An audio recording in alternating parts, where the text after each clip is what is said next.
Good afternoon, ladies and gentlemen, and welcome back to Tweed Heads Bowls Club. And what a great afternoon of bowls we've got here. We've got Pialba representing the Fraser Coast District, or I should say Zone 5, playing against Dalby representing the Coal Mine District, which is Zone 3.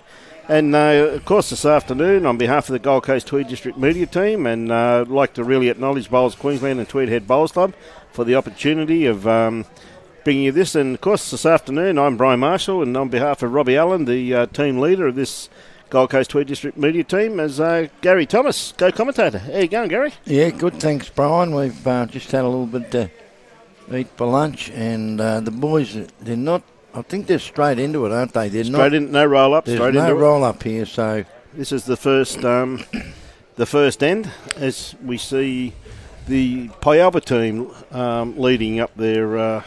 Yes, and representing Pialba Bowls Club from the Fraser Coast in this particular matchup, we've got Johnny Walker, who's leading. No, it looks like it was like Glenn Jackson. Yeah, they've changed. They've changed it around. Yeah, I didn't think that was John on the mat. Okay, so we're going to have to amend that. That's something we didn't want to mistake that. Looks like Johnny's holding the card there, mate. I can see him from here. Okay, well, that means he's playing two. So they must have switched them around, have they? Yep. Well, let me change my little information sheet here, although I mucked that up. When I said Johnny was going to lead, it certainly didn't look like him on the mat. All right, so let's fix that up. So we've got Glenn Jackson, who is leading up for the Pialba Club, and Johnny Walker is playing second. Brian Kundi is playing third, and the rink is being skipped by Jim Hamilton. Yes. And they're up against today from Dalby, representing Condamine District, Ian Buckley, who's leading, John Savage playing second, Graham Cath will be third and be skipped by the young bloke Robert Hammond. Affectionately known as Grinder. And, of course, Graham Cath, affectionately known as Bogger. So we have all these affectionate names, don't we? We do. If you haven't got a nickname, people don't like you. No. Do they, Brian? I get called a lot of things. What's your nickname, Brian? Talk to Robbie. Gary. Okay. Oh, well, I don't know. As we see the first end here, and we see Johnny Walker on the mat now using these green coloured bowls. So, tell you what, he's got this pretty well pointed too, Gary. Have a look at this. He's done it. See, he just stepped right into that narrow hand, didn't he? Although the wind just seemed to dropped a bit, I think. They said it was going to get worse. Yep. John probably got shot there with that one, I assume. So, yeah.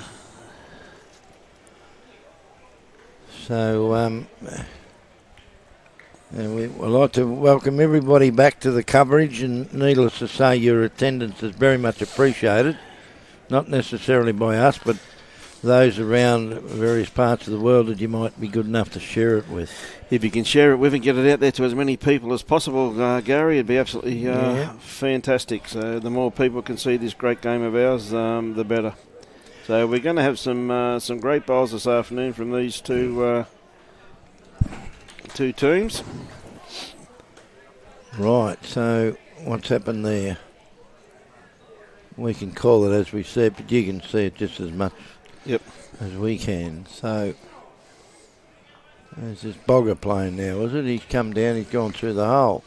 Yeah, because Graham Cath, a very experienced campaigner. Well, he is, and he bowled particularly well in the over 60s down at Edelong 2 or 3 weeks ago, as we've all been told.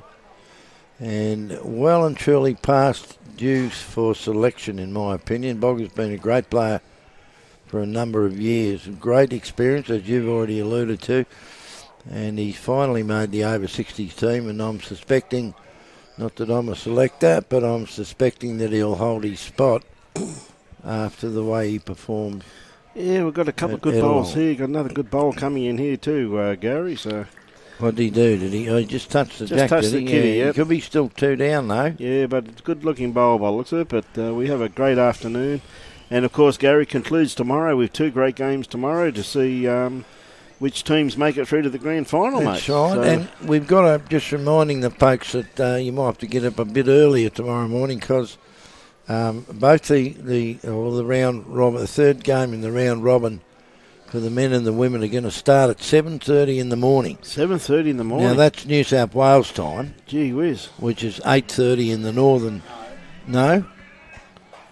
We're starting at 8:30 Queensland time tomorrow. 7:30. Sorry, say it round the wrong way. I got it round. Yeah. I got it round the wrong way. 7:30 Queensland time. 7:30 Queensland time, which is 8:30 New South Wales. New South Wales, yeah. So, gee whiz. So anyone in Queensland that was going to be wanting to watch this, you're going to have to get up a bit earlier. Yes, but in Queensland we do get up early. Well, we do. Sometimes we get up 10 minutes before we went to bed the night before. Mate, I do all the time, trust me. And there is a reason for that too, ladies and gentlemen, and that the earlier start is more conducive to some of these folks getting air travel back to their home districts and towns. It's all to do with timing. It's all to do with the timing of the air flights, which gives them a better opportunity to get home without it being too late at night. Jim Hamilton just trying to sit inside this, just pulled up short. A beautiful grass line on that, Gary. Dropped underneath. Just dropped underneath, mate. Just dropped underneath. Needs another 2 or 3 foot of weight. So the very first end. Robert Hammond holding 2 shots. He's having a crack here, and he's gone whoop the dupter, and he's got. Yes, he's probably still one down, but he's still one down by the looks of that. Yeah, he's thrown a Scud missile. He's also put it out in the open there, though, too, Gary. Well, so he has, but he hadn't got any ammo left. No, neither has Jim. So they're taking one out. They're taking one out. The tape comes out, and they're going to be looking at this. See what's happening. We've got DeLacy Carl, is it, on board? Mm-hmm. Go Dalby. David Baker's barracking for Dalby. Why would he be barracking for Dalby? Peter Balls and Julie Allen, David Baker are watching. Alan Law's back with us, and Sue McKenzie, who accused me of talking underwater. Don't love you, Susie. I don't think Susie would ever do that. She's a lovely girl, Susie. Love it. I love her. Keep up the good work, Susie. You say what you want about Gary. Just praise me, will you, mate? All right, so now the Dalby boys have... how many have they got here? Just looking at the board now. Pialba, sorry, I got it round the wrong way. Pialba, it's the lead. Pialba, and we got the score up. Well, Robbie will have that in a minute. Yep. So we've got Glenn Jackson is 2-0 to Pialba on that rink. So that's only that rink, but we need all the other rinks to go up to before we do a score. So we see Glenn's throwing pretty much a short end here, Gary. It's he's playing the narrow hand. He hasn't given this much, has he? No, definitely not. But it's still running, isn't it? Still running. It's not a bad starter in actual fact. It looks as though he only just let that drop out of his hand. See, that's, we've told you earlier today, folks, that's the narrower hand. He certainly didn't have much grass there, did he? No, but he definitely got the result. He didn't run away too far. We see Ian's come in with he's got a reasonable bowl too. He's just a bit underneath there. So now Glenn will be looking to find a putter to a weight, and I'm tipping that he will. And here he comes. Now, you'd normally say this is going to be a bit tight, but it's not as tight. He's holding though, Gary. Yeah, well, that's what I'm saying. That's that just tight picked up hand. the kitty nicely, so... The ladies on the same rink we were this morning, it took them quite a while to get the hang of it, didn't it? Yes, it certainly did, mate. But the boys seem to have jumped on this pretty well. Now, Ian's coming down. He's got a much better grass bowl here. He's going to slide off this and... Yeah, good bowl there by Ian Buckley. And he's got the shot there. He got the shot there. It puts a bit of pressure on John Walker, one of the season campaigners for the Fraser Coast. Well, Johnny's been around. He's been around longer than Ben Hur, hasn't he? He has, mate. He's a little bit underdone grass line here. He's proven himself to be a top player over the years. For many years too. Yes. I was in the over 60s team with him down at Warrilla. Is that right? Back in, when was it, 2011 or 12 or something. Gee, so you're that old? No, well, I've sort of got a bit older since then, though. Is that right? Don't tell anyone. No, I'm not letting on. No, don't. Just keep it quiet. See, this is where Robbie Allen always says to me he's got youth on his side. Oh, but, yeah, mate, but he's gone. He's gone, mate. He's we gone. don't know. We don't believe that. We don't believe this. John's trying to correct here a little bit more grass. He's just got to set this wing bowl. Yeah, add to the account. And He's certainly got better weight, hasn't he? And better line. He might get past this. No, well, will he? Yeah, well, that's 2 shots. Well, you'd think so. 2 shots, I'd say there, by the looks of that. Yeah, he's only really about 2 foot in short there, so they're definitely holding 2 shots there. John Savage, after his first bowl, he left it a bit heavy and wide. He's played a much better shot here if he clears the front one. Yeah, just didn't clear it. Didn't quite. He had good weight for it though, didn't he? Very good weight for what he was after there, Gary. That's for sure. Alrighty. May have cut it down too, in actual fact. So may have cut it down to just 1. Now Brian Kundi's gone. I think that's how you pronounce it, is it? I think so, mate. Yes. He's gone out there. He looks to have reaching sort of weight. Depends what bowl he's going to crack onto. Well, now he's hit the bowl he probably didn't want to. But I'm not sure it's made that much difference. No. Now, Bogger's got this characteristic delivery that I've known him for. Played a lot of bowls with Graham Cath over the years. Yeah, I have too, and he used to be a member at Surface Paradise. Yep. And great bloke and a great bowler, that's for sure. Well, he is indeed. One of the nicest blokes I've met. What about me? Oh, well, you run a close second. There you go. Hear that? I'm his second best friend. Oh, goodness me. I mean, I've met so many people in bowls, and I've said before too, Brian, that there's only one bloke that I want to hit him with a brick. One bloke in 30 years. Yeah, it's not bad, is it? Well, I reckon the odds are in my favour, because all the other people I've met, I've thoroughly enjoyed their company. Mate, he's just very lucky that you couldn't find a brick. Well, I would have hit him with something else if I could have found it, but you didn't find it. A piece of 4B2, but I'm not going to tell you it was. No, we'll keep that quiet to ourselves. No, we won't. And Bogger's come down, and I wouldn't mind betting he's got shot there. It'd be pretty close to shot, if not. No, it's probably second shot, I reckon. Yeah, I think so. Probably second shot. I favour that Jack High bowl there. I favour that. The Johnny Walker just said no, they're holding 1. So. Okay. So Bogger just seems to be a little bit short, but he definitely had the perfect line there for that, though, Gary. So really Johnny Walker's indicated that they've got shot, is that right? Yes, that's correct. As we see, here comes Jim Hamilton. Jim Hamilton. He's got a good line here with this he one has, too. And he's got that right sort of grass that you need on that hand. Now, where's it going to go? Whoa! It went out there. Now, I'm looking at the surge. That's opened it up quite a fair bit there. Well, I've got an idea that the Dalby boys, I reckon they might have one here. Now, what's Robert's nickname again? Grinder. And what's your nickname, Brian? Sir. Is that spelled S-I-R or C-U-R? No. And there is a difference. Mate, I've had a few nicknames over the years. I've been called Slasher. Okay, Slasher. Marsho. And all of the others I can't repeat in case there's children listening. Yeah, well, that's right. Unless there's children listening. Tomo. Yeah. Well, I've been called a few things in my time as well. Well, I'm going to repeat them. Well, mate, I'll tell you what. If I won't tell you what the wife calls me. Roger Webb says, I reckon you're doing the early start to stop the players from staying up too late.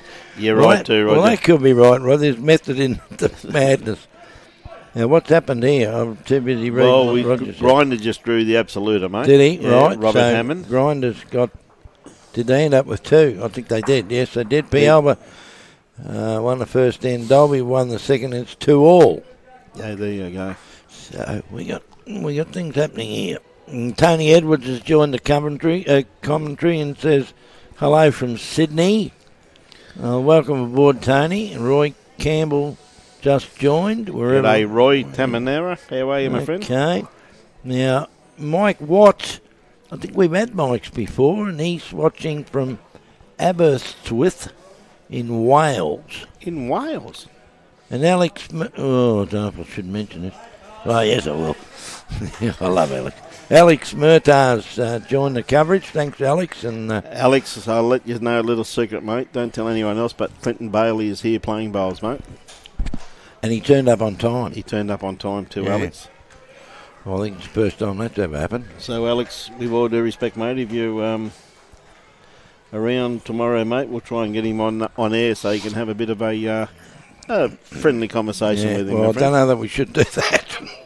I love it. I love when Clinton's on board and Alex comes on board, mate. It's a wonderful little entertaining 5 or 6 minutes. Well, when Bales was a member at Broadbeach, during any game, we always told him that we've decided to commence the games at 8:30 in the morning To get him there on time. So he'd always turn up by 9, which is when the game actually started. My godfather, that's not too bad. You always have to wait for Bales. Yes. We see another good bowl there by... He's got such a beautiful wife, it's pretty hard to leave it, wasn't it? That's the trouble, mate. That's the trouble. Okay, so enough of that. Ian so here comes Glenn Jackson. Played a good bowl here. He has too, and he's going to... sit for shot. Yes, he will. So here we have from Dalby, we've got John Savage. Yep. He's coming down. Now, he's on that narrower hand, but I've got an idea this could be too narrow. Now, then again, I could be wrong. Well, he's not here anyway. Rhonda Holmes is watching, and Graham Shillington. G'day, Shillo. G'day, Andy. Tony. Shillo will be there. Tim Swanson. G'day, Tim. You're here, around here somewhere. I was talking to you just a little while ago. G'day, Jill Buchan. How are you? Good to have you on board, my dear. And Andy Reeves. G'day, Andy. We've got some great bowls to bring you this afternoon, ladies and gentlemen, so just sit back and enjoy it. Yeah, for sure. So Johnny Walker's taking the wider hand, and he's just run through behind. They wouldn't be too disappointed with that. It'd be pretty good home there, though, Gary. Well, he's always going to be close, Johnny, isn't he? He's never can back far away. It in. Never far away. He got a bit cranky at lunchtime when there was no coffee available. No, that's all right. That's fixed, mate. It was there. Yeah, we didn't want to stir the possum too much, but we understood what he was talking about. Yep. Okay, so that's John Savage. I believe he might have. Yes, I think he's got the shot with that. So here's Johnny Walker. You got the wide hand. Got a good grass line on this for what he's after too, Gary. Yeah, we might just depending upon his weight. Yeah. Might not have the weight, but he's looking. He had it very well pointed though, mate, didn't he? He did. He's just going to fall off it. He's gone through that dark green patch. Yep. We can see from our vantage point. You've got to be a damn good bowler for somebody to name a bottle of whiskey after you. Well, that's for sure, mate. Hey? I couldn't agree more. No, it's incredible. Yeah. You think my nickname should be Bundaberg Rum? It could be. He's just got to sniggle off that. Well, that might have altered things just a wee bit. I'm not sure. Yep. That was Graham Cath. Good bowl there by Bogger, that's for sure. We're going back to Brian Cundy. Tell you what, Brian's played this pretty well. He's just got to come around this front bowl. He's not going to be too far away. I think he's got a bit much. Just a bit of run. Yeah, got too much upness. Had a beautiful line. But anyway, tell you what, it's not cold, is it? No, it's warming up a little bit now. Keith Barrett's watching. G'day, Keith. Afternoon, Keith. And Roy Campbell says, "G'day, Brian." Yeah, Roy, how are you, my friend? Now, what's Bogger done here? He's drawing the shot. You reckon he's inside that one? He's drawing the shot, mate. Well, that's just typical. Why would you ever doubt me? No, you're right. I was watching it live. You're watching the TV. Yes, of course. He's renowned for doing that, Bogger, isn't he? Yeah, he's played a lot of bowls with Graham over the years. Yeah. He's always been a very steady player. Yeah, too right, he has. He's got all the shots too, hasn't he? He certainly has. We're going to be having a bit of a chat later on with our beloved Chloe Stewart. Chloe Stewart, yes, that's for sure. She's head of, she and Wayne Turley, I think, are Director of Affairs at the club here, and whilst Wayne is playing, Chloe's got all the duties to perform. Chloe's got all the duties. That's your fact. What I actually, like, with all due respect, you look at various people within different organisations and you match them up with other people, and I actually call Graham Cath the Robbie Allen. Oh, do you? Of the Coal Mine District, mate, you know what I mean? Oh, my goodness. Never far away, mate, you know what I mean? I mean, you butter him up and he doesn't like butter. Yeah, I know. How can that happen? Sad, isn't it? It's absolutely sad. It's the only bloke I know that doesn't like butter. Yeah, there's something wrong with him. Doesn't like veggies. Now, Robert, is he going to slip past? He's going to whip Bogger. He nearly whipped Bogger straight out of the head there. Well, he did, but he missed him. Now, Jimmy Hamilton, he's looking at this and he's saying, okay, well, I'm not going to give you anything more to talk about, so I'm going to try and draw the shot here on the forehand. Purpose in the delivery. Got a beautiful grass line there too. Just mate, you called it early once again. No, it's he hasn't got the weight, mate. He hasn't got the grass either. No, he's got the grass. Oh, well, he's a bit under. Beautiful. Okay, so Rob, we saw Robert up at Toowoomba, didn't we? He skipped He certainly the did. fours for the... saw a lot of these, as you said in the last game, mate. We saw a lot of these people. Now, has he got Boggers Bowl this time? No, he's just going to drop under. Okay, he didn't have the weight anyway. No. So it looks to me as though the Dalby boys are certainly holding the one. Looks that way from here, mate, that's for sure. And Jimmy's persevering on his forehand.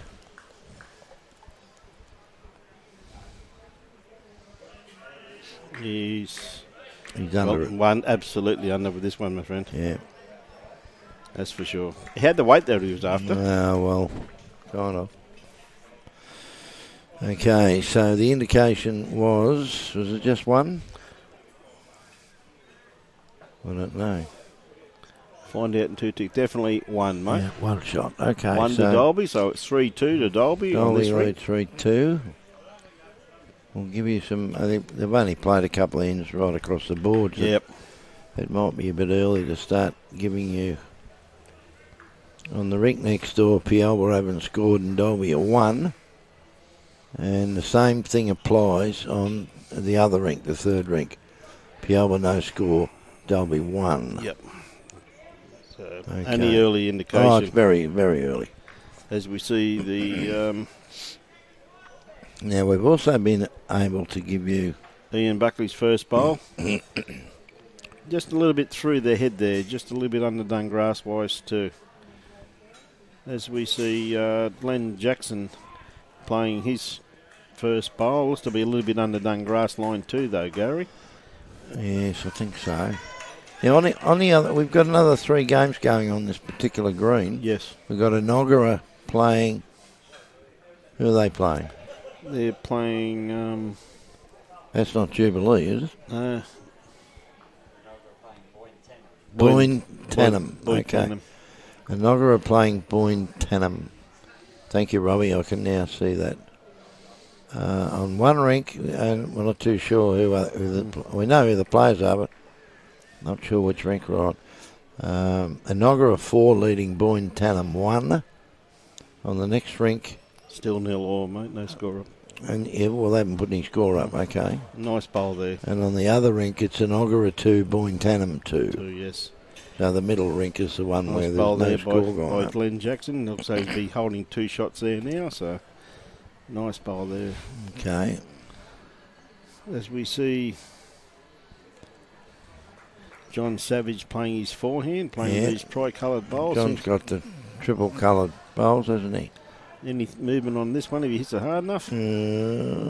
Probably didn't get enough of it there, Gary. No, I'm not sure. I don't think he did. Johnny Walker going to play. He's come out on the wide hand, Johnny, with his lime-coloured ammunition.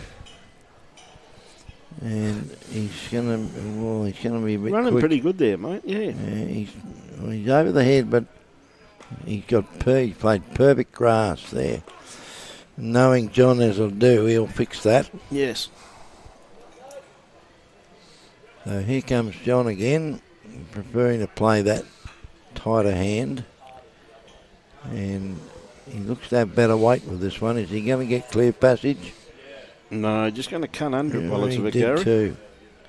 It's close though, mate, wouldn't he? Yep. Now, Johnny Walker's he'll be looking at, he's played perfect grass with his first bowl. He just needs to back his weight off by 2 or 3 feet. And he might have, what's he done? He backed it off a bit too much, has he? Yeah, it looks that way, mate. He has.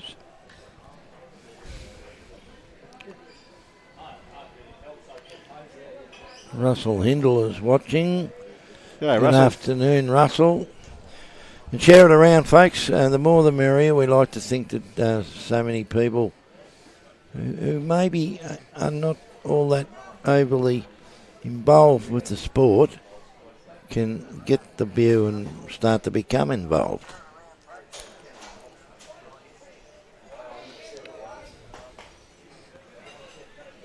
So now here comes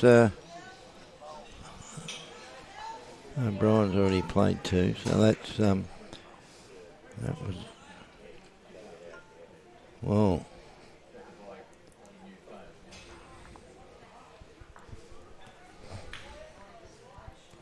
Is that Graham Caff playing his backhand? Yeah, Graham's played his backhand. He likes it. Is he coming around this get front? Past? No, he's just not. Undercut it. He did too. Yeah, just undercut it slightly.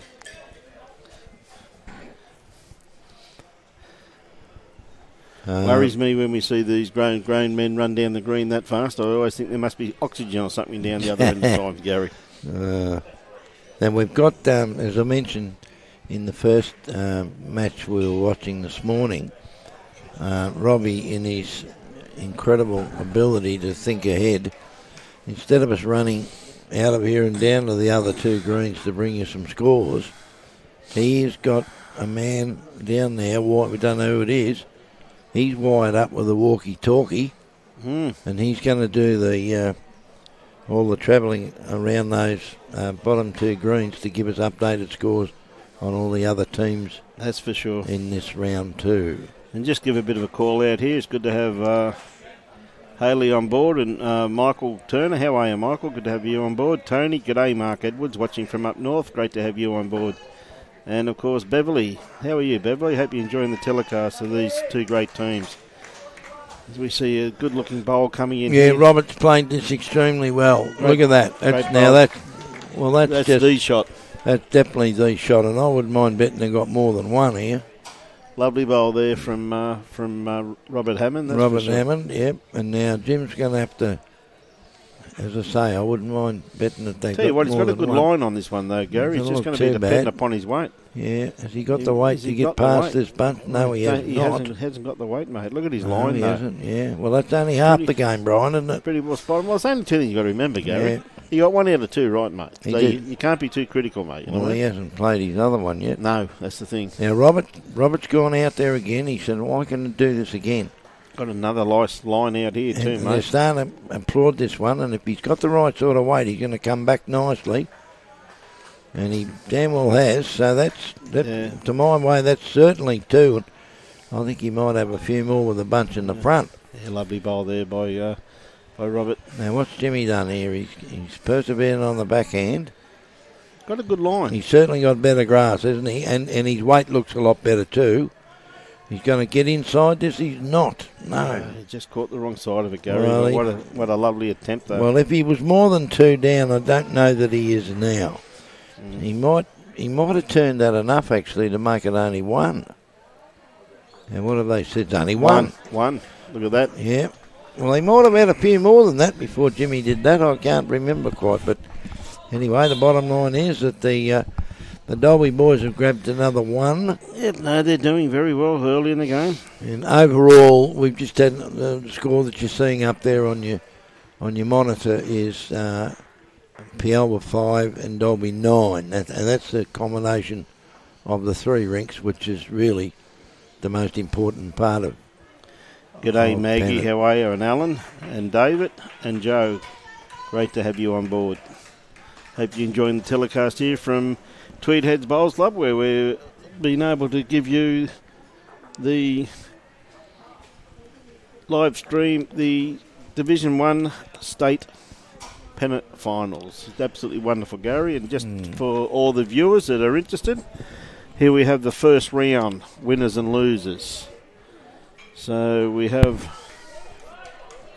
in the men's, we have Jubilee 50 defeated by Swift 65. Emerald 49 defeated by Tweed Heads 81. That's in Section 1. In Section 2, Dalby 44 defeated by Enoggera 102. Pialba 72 defeated by Tanham 60. In the ladies section, we had, of course, Broadbeach in Section 1 had a bye. Marlin Coast 39 defeated by Enoggera 76. And in Section 2, Bagara 83 defeated the Albert 41, and Algester 56 defeated by North Mackay 67. So there you go, Gary. They're the results from the first round. Yes, and I'm sure the folks at home will be more than happy to have all those results. Something that we promised we would get for you. Alan Law is asking, is there any game after this? No. No, the answer is no. Al, No. this is round 2, and there's a nice shot there from John Savage, I believe. The round robin, and they play 2 games today, another one tomorrow morning, and the final begins, I believe, about midday tomorrow for both men and women. And the reason why it's early, Gary, as we stated before, for the viewers have just clicked on, is because a lot of these players have got commitments to get home with various flights and destinations. Yep. So thank you very much for those kind words, Mark. It's always a pleasure to give you the live streaming. And g'day, Merrill. How are you? Merrill Austin says, go Dalby. Go Dalby. Go Dalby. So tell us who you're barracking for. Yeah, they got a Except for you, lead. Maggie. Maggie, I know who you're barracking for, my dear. They got a slender lead at 9. That's the total of the combined 3 rinks, which is the important part of the entire scenario with Pennant, as you'd be aware. Now, it looks to me as though that front bowl of John's would be the shot. We Johnny Walker just trying to set this one out. Well, he's dancing and prancing. He's having a good look at this, but he's just going to dribble through, is he? Okay, yeah. Good attempt there. Well, though. he's got terrific grasp with both of them, hasn't he? He's Yeah. just sort of run through with both a little bit. Now, here comes, Graham. Is it Graham Cath? Yes, this is Graham. He's not happy with this one. He's No, turned his back he's on turned it. his back on it. He He's didn't have turned the his weight, back. did he? No. Not happy with that.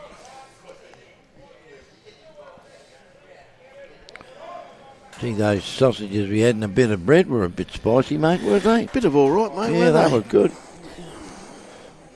I didn't mind that. I don't mind a snag and a bit of bread. No, it was Now, all right. it was a good shot here. Yes, good bowl. Oh, Yeah, no, it was pretty nice, Gary. yeah, okay, so And the the beauty Dalby, about it, wearing, let's say the Dalby guys are claiming one shot here. Go ahead, Brian. yeah, I think the beauty about it, though, wearing my red shirt as I am today, I could have as much tomato sauce on my sausage sandwich as I wanted to. Well, that's right. You know, That's exactly so right. you got to look for the positives, Gary. I can believe it too. You've got to look for the positives, I can mate. believe it.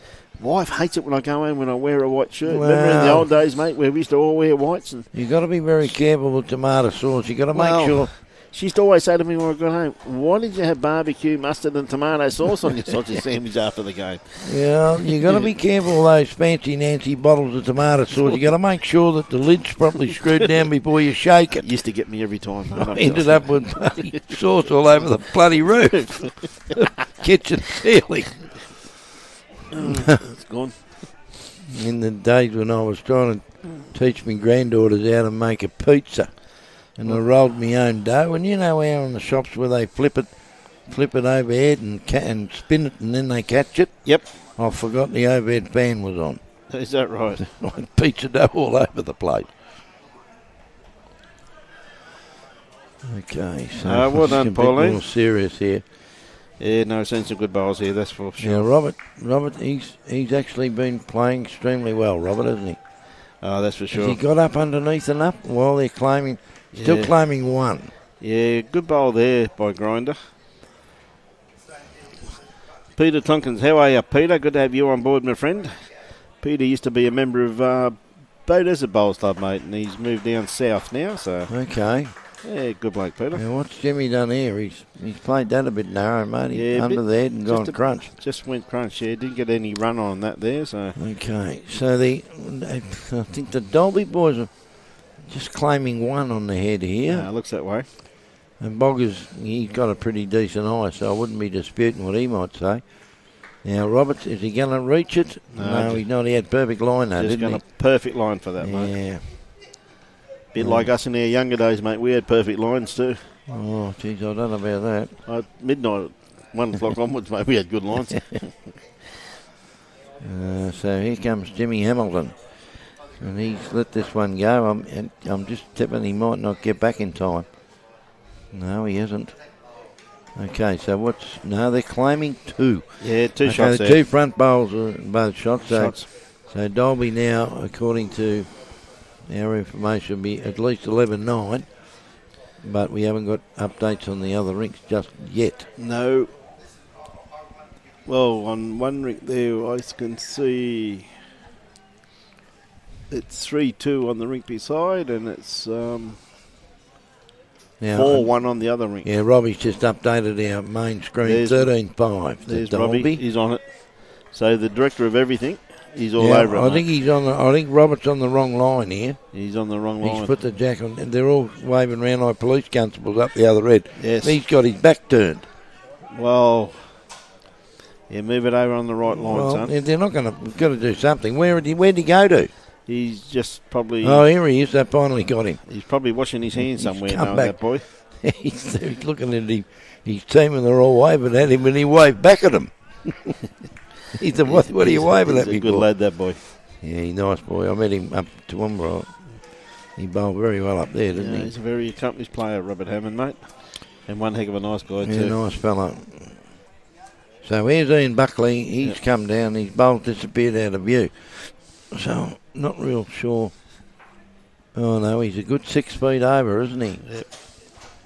So now, Glenn Jackson. Yeah, nice bowl here, Gary. Yeah, he played perfect weight here. Perfect weight there, mate. And that's the skinnier of the two hands. Yep. So we're going to be looking to correct his 6 foot of weight there. Got good line on this too, Gary. Very good line. Well, what's he gonna do? He's turned that over. Yeah, great bowl there. Oh, that's a nice shot. I think that you might have got it with that, don't you? Yeah. No, that's for sure. And Barbara Green says the Dalby shirts look good. They're very colourful, aren't they, Barb? Nice design. Because the blue, the blue and the white, that's always pretty handy. In fact, all of the boys that are here playing on this rink, they've got reds and oranges and yellows. Well, they have, but I did have a conversation with Robert Hammond and Graham Caff prior to the game, and I did say to them that they honestly did not spend enough time in makeup. No. So we can't have much of a close-up on them, mate, because we don't want to scare the kids watching. No, well, we're not having any close-ups on the commentary team either because I left me lippy at home. Did you, mate? Yeah. Jesus, I tell you what. All right, now, Johnny Savage has played a very nice bowl there. He has, hasn't he? For the Dalby outfit. And bit of pressure on Johnny Walker here. He really needs something. He's up to it, mate. He needs something in the head here, and he's playing the narrow hands. He might be too quick to get back in. Yeah, I think he is. Just a little bit quick, yes. Yeah, well, you're right. And with all due respect, we'll just take this. We won't broadcast anymore, but if we can get a smile of Robbie Allen that just walked out of Tweedheads Bowls Club with 2 meat pies in his hand for lunch, I've never seen a man look so happy in all my life. Oh, mate. He got a grin on his face. Have a look at him. Have a look at the size of the grin. He could whisper in his own bloody ear. He could. Look at it. Oh, Godfather. Have a look at him. He's horrible. I don't know if he's got any sauce, has he? He's got plenty of sauce here, mate, I'm telling you. Oh, no, he loves his pie. Well, I'll tell you what, I'm not as mad on them as he is, but they're not too bad. Now, here comes Walks again. Yeah, he's got this. Well, I don't think he's going to like this. I reckon he's going to fall in love with this. Great look at bowl, they're cheering Johnny it Walker. on, and look at the man's done. Great bowl there by Johnny Walker. Yes, indeed. That's a great shot, and he's certainly got one now inside Johnny Savage bowl. So great bowl there. Well, that's the kind of bowls he plays, and he plays a crook one. He's never going to do it twice, is he? No, mate, he played that very well in actual fact, Gary. And here comes Bogger Cath, and he's saying, well, you're not having it all on your own, Johnny. I'm going to see what I can do. Well, Graham would never be short. No, and he's dribbled through that little gap, but he'll fix that. And if he plays that same weight with another foot of grass, he'll get Johnny's bowl. Yep. But it's all ifs and buts, isn't it? The way it works, mate. It's all done with mirrors, my friend. Well, it is when I play. All done with mirrors. Okay, so here comes Jeff. What's his name? Sorry, I missed him. Brian Cundy. Now his grass line spot on, Gary. He's just right. looking just a little bit too much weight there, mate. That's all. Kathy's just got to fix his grass up by a foot and a bit because his weight was pretty good. I've got a sneaking suspicion he might still be underneath it. He likes this one. His bowl holds a pretty good line. And what are we looking at? Has he got any piece of it? He has. Look at that. What a great bowl there by Graham. Oh, and they've given one of that. They've given one of the fifth salute then. Mate, they see that, mate. They're going, my God, look at that. That's Bogger looks got a bigger grin on his face as what Robbie Allen's got eating his meat pie over there, mate. I think Bogger might be eating a pie too, was he? He must be eating a pie. I tell you what, it's not going to be Look fun. out. There's been a big crunch here. Now. And I think this is going to be a very telling. Have they killed it? I think they must have. They're kicking the head around. I couldn't see where the jack went, but obviously it's gone. Oh. We don't have any jacks on this rink, mate. We got a Graham and an Ian and a John. Yeah, here comes the rest of the bowls. They've just been thrown down here. Oh, I know one umpire. Oh, look at Tony. She's smiling. She said, "We got to play an extra end." I said, "Yes, Tony." She said, "How good's this game?" She loves her bowls, does Tony. And David Wilkes has come on and says, "Shot Johnny Walker," and it certainly was, David. But as you've seen since then, Wilksy, how are you? It didn't last. How are you, Wilksy? Another hard-working greenkeeper, mate, from up in Robbie Island. They all work hard, don't they? Well, we certainly do, greenkeepers. Mate. We certainly do. And when it's all said and done, and we didn't have proper greenkeepers, we wouldn't have a game, would we? No. To play. Look out, I think. You'd all be playing on a... What's he got? A dirty great big hook. What's he going to do with that? Oh. God, you never know what he's going to do, Robbie, do you? He's got all these pieces of bloody stuff he's walking around. He's come up behind me with a decent hook. Well, he's the boss of everything. Well, he's a DOE, director of everything. Director of everything, mate. He's even got a straw in his Coca-Cola. Oh, now that's a bit sissy, isn't it? Hey? You don't do that. I've got a funny feeling that maybe Tony's Coke, and I think he just may have had he may have had a bit of a blowback with that straw. No backwash. No backwash. No backwashing. Oh, Tony. He's backwashed Tony's Coke. He's got bits of pie floating around on the top of Tony's Coke. At least he's got plenty of sauce in it. He's gone for a straw. Okay, back to the game. What's happened here? Tony's turned white. Yeah. Ian, just a little bit underdone there. Yeah, he's undercooked that one, I bet. Ian Buckley. And now here comes Glenn Jackson. Tell you what, he's got a good line on this one, Gary. He's on the narrower hand. Just depending upon his weight here. He could be just... He's running in very nicely by the looks of this. Well, he's not here, I don't think, is he? Oh, yes, he is. He just appeared from underneath. Appeared from underneath Jim Hamill's armpit. He did. I didn't see where he was. Okay, so now the seconds are stepping up to the mat. And Johnny Savage he's out there. And in terms of what we've seen today, he could well be just a fraction wide. And he hadn't got the weight anyway. It was working pretty nicely back there, though, Gary, wasn't it? You know, I don't know if he was going to get back in time. Probably mate. Wouldn't have, mate. No. I see Johnny Walker with his first bowl. He's sticking to the backhand too. Yeah, here he is with these lime-coloured M&Ms. Now, he's pinched this a bit too much, hasn't he? So it's a bit of a freakish hand, that, isn't it? It Brian? is. You really got to play. You have to play the perfect bowl. Well, we've said that all day. There's no forgiveness on that particular hand. No. Pauline Rose says, "Go Pialba."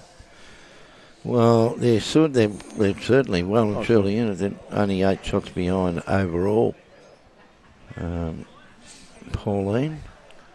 And I think Pauline was at Toowoomba too, wasn't she? Yeah. I remember talking to her at some stage. So we're seeing some pretty hard trying to draw a shot on this backhand here by the looks of it. Looks like the players are struggling a little bit. The whiskey man's underneath this again. But as you said, mate, like having a name Johnny Walker, and like you must be a good bowler if they've actually named a bottle of Scotch after you, mate. That's what I said. He's absolutely, how good is this man? Well, he's a very famous man in many circles. Yeah, great play, John, that's for sure. He's got a good sense of humour too. He certainly has, my friend. See, good bowl here by Bogger, just coming in very, very nicely. He dropped underneath it, but he's got fantastic weight, hasn't he? That's for sure. Okay, so we've got Brian Kundi, who's left It's a that bit one wide out. by the Yeah, looks he's of it, gone mate. out there. But very good backward there, which Jim might be able to utilise. So. Yeah, and Bogger's gone. He's got to go out a bit wider, and I'm still not sure he's wide enough, and he knows it. He's following it though. Yeah, well, he can follow it all day long. It's not going to do anything, I don't think.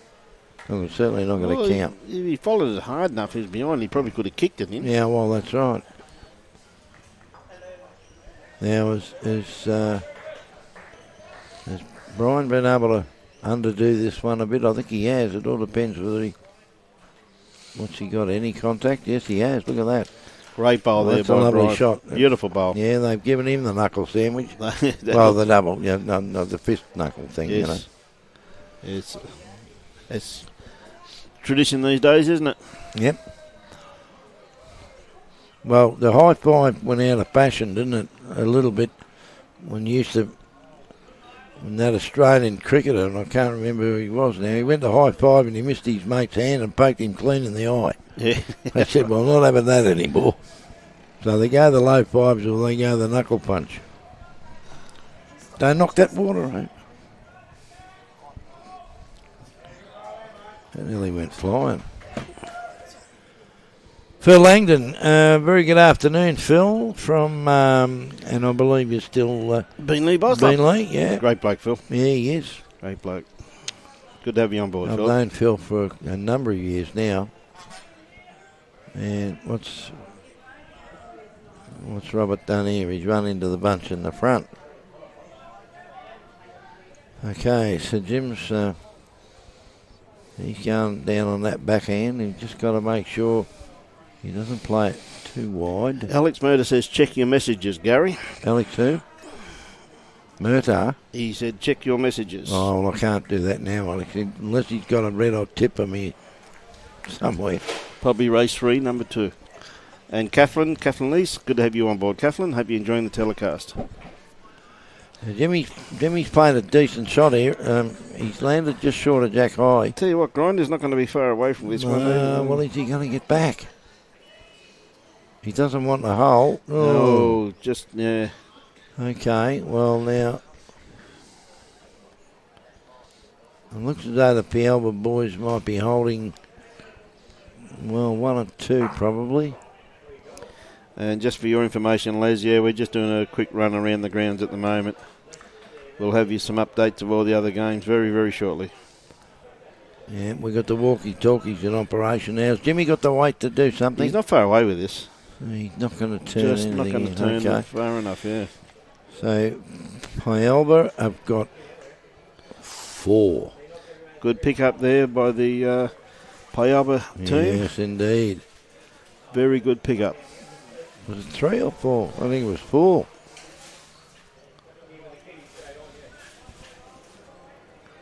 Six all on 6. Yeah, and that means that overall, that's a very nice, handy pickup from Pialba because that on the main board and until it gets updated properly, Yep. is 9-13. So they've just grabbed a very handy Pick up score there. Yep. Okay, so Glenn Jackson. Yeah, of course, because that was his 4th bowl in the count, the one behind. Now, Glenn's got a very nice start here. Have a look. It's not coming out too bad at all. Look at this for a run. This is going to be a few outside that, Brian. Oh, definitely will be, Gary. It's a lovely first up. Probably first bowl. Probably all of mine, I would think. Yep. Yeah, yours would be, you go all right for an old bloke. I might have once. Yeah.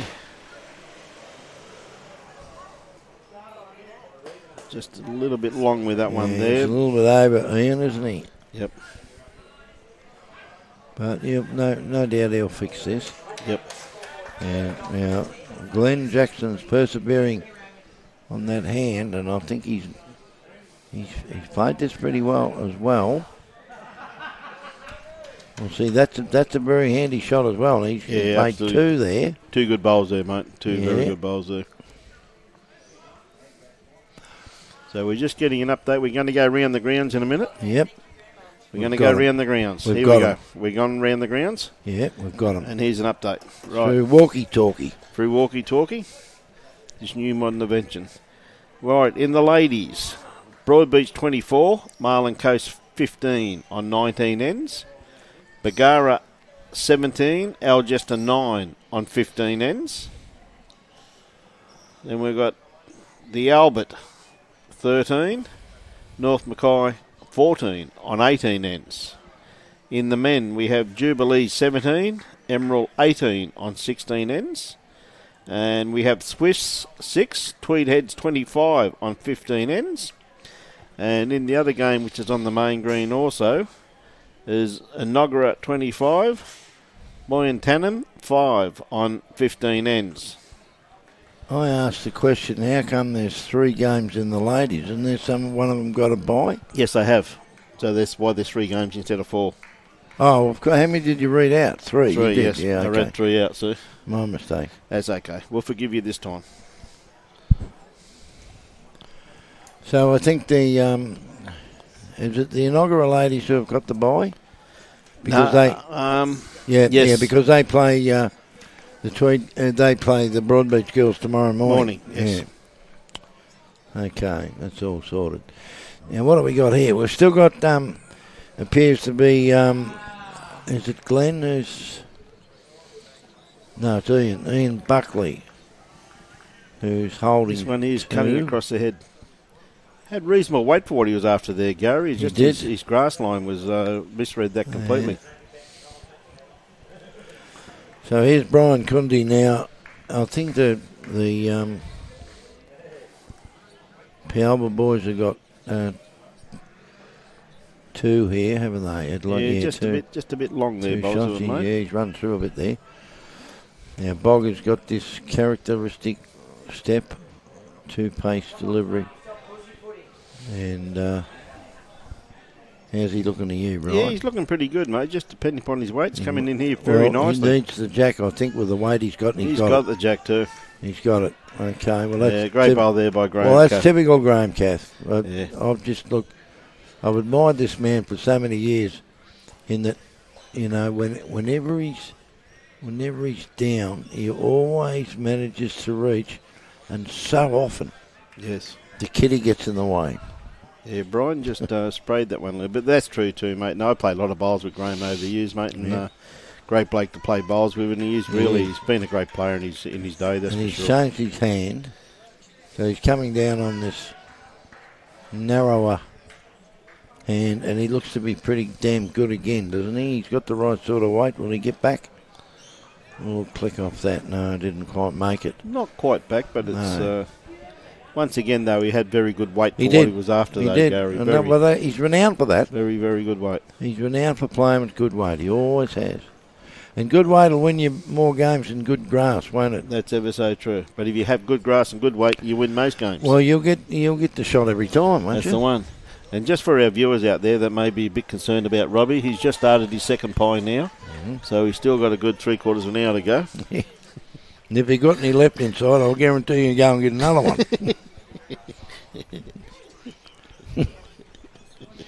He bloody loved his pies, all right. I mean, you used to keep telling me that. I didn't believe it until I actually got part of this team and found out off your own that you're quite right. When we stayed up at Toowoomba at 10 o'clock there one night, he said, I'm feeling a bit hungry. And I said, well, would you like me to get you a pizza? He said, no. He said, I'll go over the survey. Get a pie. I'm going to get a pie. Yeah. I like the way... At 10 o'clock at night. I like the way he rates them. Well, he always gives them a mark out of 10. And he said, I've got to give this one a 10. I said, why is that? He said, because after 10 o'clock, they're only $2. I said, it's probably been in the pie waters since 5 o'clock this morning. But anyway, he said it was all right. He reckoned it was all right. It was only $2, he said. See, Jim Hamilton just got to change his grass line slightly, which he has done, but I don't think he's corrected his weight that well. A bit unlucky. Just need a bit more grass on that hand, he did. Very tight. It's 6 all on this rink. Yep, there's nothing happening here, is it? It's all locked up. Just to give you individual scores on the other two, on the middle rink, Pialba a 10 and Dalby a 3. And on the third rink, Dalby a 6 and Pialba 2. So that's 9. What's that? 12 to 9. And there's 6 all here, so it's a score going up again. 18 to 18. I think it's 18 all. Is that right? Across the board. Yeah, but we will do it by the board at the moment, and the board says 18-14. Well, I've just done my sums, and I think it's 18 all. There you go. We'll wait for the managers to change it. Mm-hmm. No one doubts you, Tomo. Well, I said I was a doubting Thomas. It's fun. I don't know about that. Yeah, somebody's going to do this main board for me because I've got to be proven. See a nice right. looking bowl coming in here. Beautiful. Oh, just missed the kitty. Beautiful. Beautiful attempt there, Gary, that's for sure. He just ran through, didn't he? Yep. We got Glenn on the mat at the moment.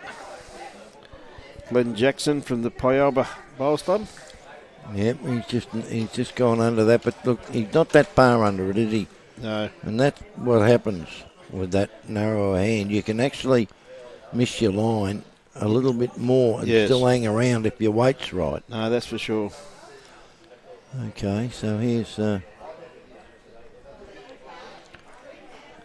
what's he in? Oh, he's just gone. He's crashed into him. Yeah, well, that's good enough, I think.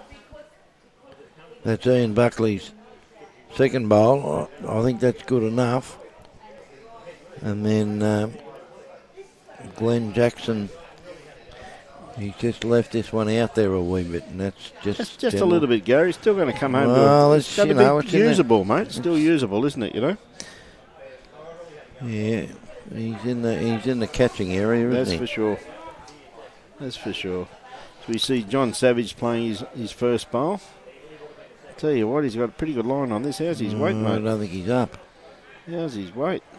He's still rolling these test pattern. That's a test pattern. Well, that blew me away. I mean, but I've been fooled by these tricoloured bowls before. I go giddy watching them come down. Well, and funnily enough, they always seem to roll a bit further than you think they're going to. It's ever so true. Is that just me, or some other people believe that? No, I believe that too.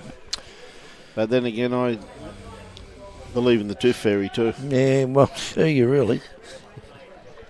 Well, my granddaughters do too, because every time they lose a tooth, I lose about $5. Oh, mate, $5, Jesus, you're a bit miserable. Where's to get bloody sixpence? Hey? Yep. Bit miserable for losing the chopper, $5 off. Oh, crikey, I thought I was doing a good job.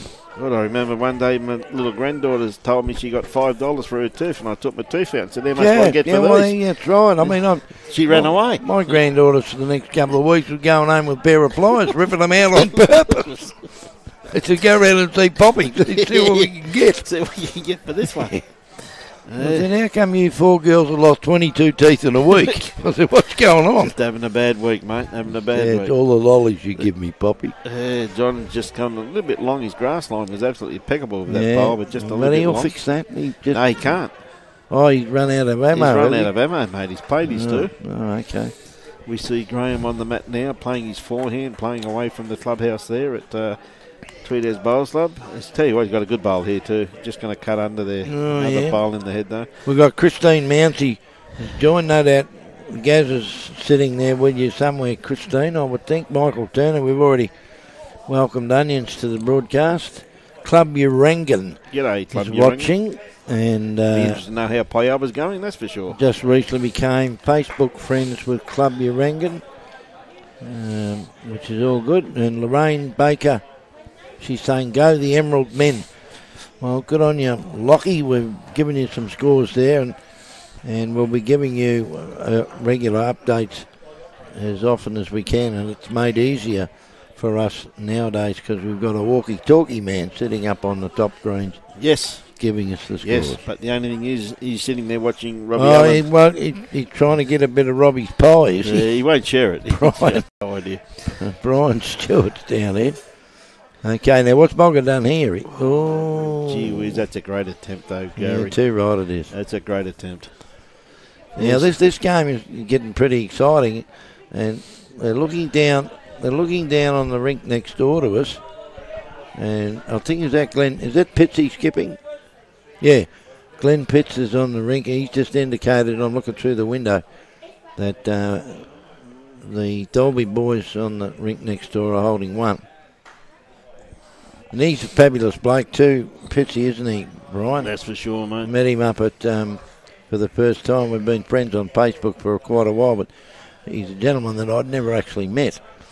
But being an avid lover of lawn bowls, as I was, I just thought, well, I'll go and say hello to you, mate. Well, on the rink next door, we've actually got, for the Pialba team, we've actually got Peter Ivey, who's a former state player for Queensland. Okay, so what am I looking at then? I'm not too sure. Glenn Pitts doesn't play for either of these teams, Gary, so... Yeah, he does. Sure, he must. Oh, God, no, he doesn't. He plays for Swift. That's it. Well, I'm looking at he's over on the other green. Yeah, Swift. The other rink. Swift's are 2 greens away. Oh, okay. Gee whiz, I'd bloody... You nailed that one, son. I mucked that up properly, didn't I? Not to worry.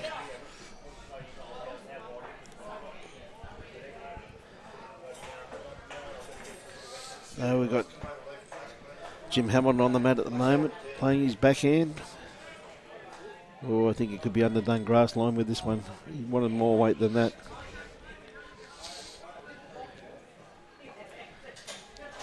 For that line, I meant, Gary. More weight for that with that line, mate. So. Righto. So we got Johnny Savage definitely holding the shot, isn't he? Absolutely, I'd say. So Graham's just called Grinder for a bit of a covering bowl here, mate. Wants him around the back. We've got Roy Campbell just asked a question on the main board. Roy, I just went across the view and I reckon it's 18 all. They haven't, I don't think they've updated it at this stage. No, they haven't updated it. Give you another. Roy, we don't update it till the managers update it, mate. Now, it could even be different than that because just add this together, Roy. On the middle green, the middle rink, Dalby, hang on, let me say that again. Pialba are 14, Dalby are 3.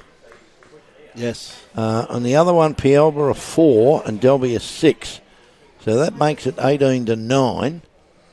And on the rink that we're televising, Dalby are 9, so that takes them to 18. And it looks to me as though it's 24 now. Pialba are leading, I think, 24 to 18, but there's more scores being adjusted. Yeah, It could be... We'll let the managers do it. Yeah, 24... No, I think it's 24-19. We see Ian Buckley just rolling the kitty there. He's made it probably a little bit under 3/4 length, but not too short, so should try them out, that's for sure. See, the wind's been more consistent this afternoon too, Gary. It's not as heavy though, is it? No, not as it was this morning, so that's for sure. So we see Ian just cutting his grass slightly there, but his weight control was absolutely spot on. So Glenn's... what's Glenn done here? He's got a damn good line. He might just be pulling up a bit short, is he? Just pulling up a bit short. There he is. Okay, so here comes Ian with his second bowl. He just really needs to correct his grass because his weight was pretty good and he hasn't done it. No, he hasn't. He wouldn't be happy with that. He turned around and looked at it and said, yes, stupid bowl. Righto, so... Got a good grass line on this one. Yes, Glenn's changed his hand. He's gone out there. He's just running behind the jack. So that's very hard to tell who's got shot there. Well, that is Gary, isn't it? You know. Well, looking from that, and people at home would say the bowl on the right-hand side is all over a shot. Well, but looking out the window, I can assure you, it's pretty hard to tell that it's not that clear cut. No, I think this is going to change things, though. No, it's not. No, he's gone through an aperture. Yes. As Jimmy C would be very prolific in announcing. Okay, now here comes the Walkman. What's he done with this one, Brian? Got a good grass line. Just going to be, if his weight's there, is it going to come back? It's starting to work beautifully. I think he's coming back good enough, but... Oh, tell you what, that was... Well, it's a measure all round. It is a measure all round. It's a measure all round, but I would see, when in doubt, and I'm sitting next to an expert here, I'll ask Tony. She'll know. Tony, who's got shot there, Tony? And she reckons it could be John Walker. I reckon the bowl on the left is shot. There you go. Well, Tony's pointing to the green one. I'm not prepared to declare it.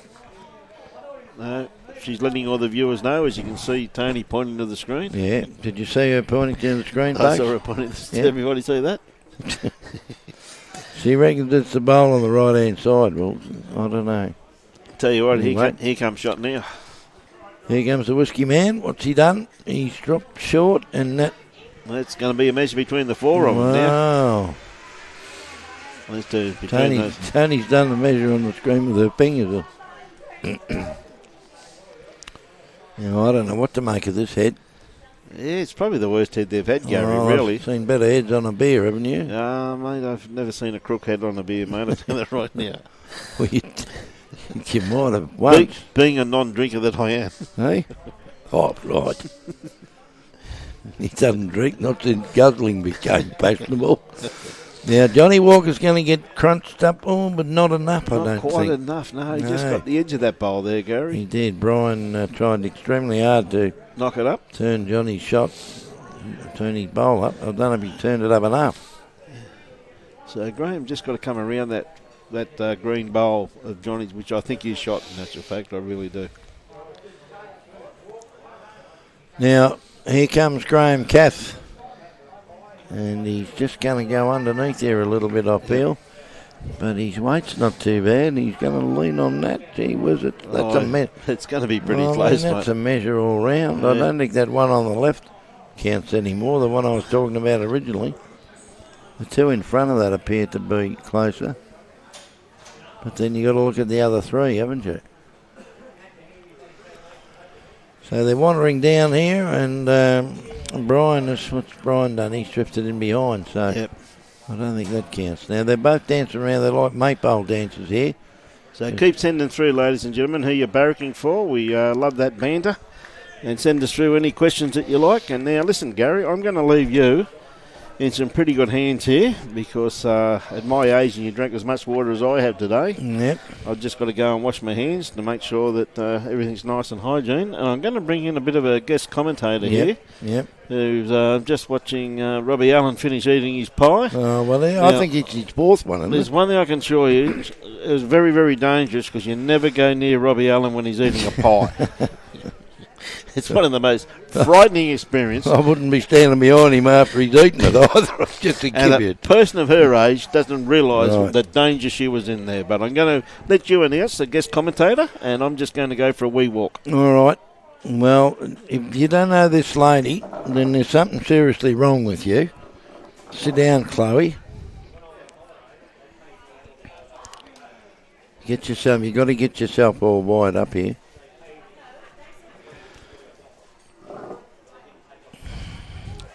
It is my pleasure to introduce to you, ladies and gentlemen, one of the most informed lady bowlers in Queensland, if not Australia. And I'll say very warm and good afternoon, Chloe Stewart. Gazza, thanks for having me. Oh, look, it's an absolute pleasure, Chloe.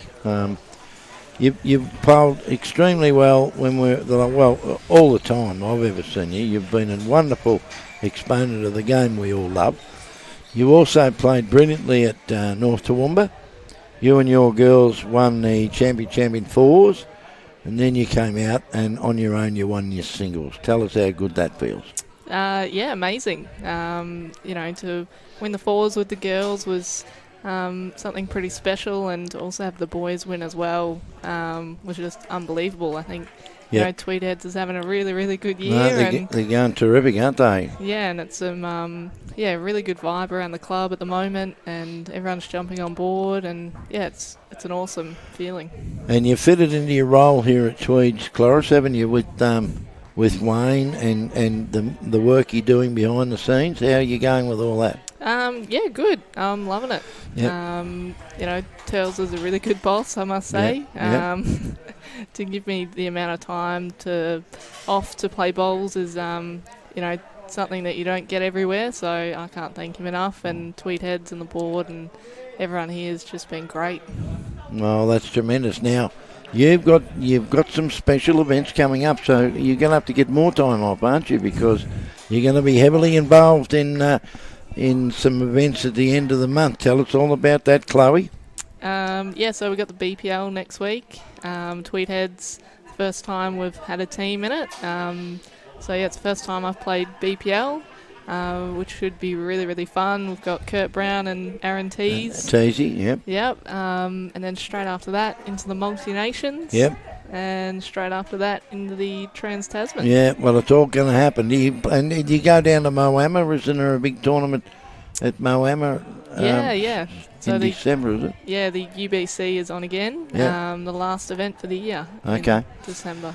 Well, it's all happening for you, Chloe, and I mean, all I can say on behalf of myself particularly, and all the rest of your fans all around Australia, all we can say is congratulations on your efforts, because you've proven it over, especially in the last 12 months. I think you might have views on that, but I personally think your last 12 months has been your best.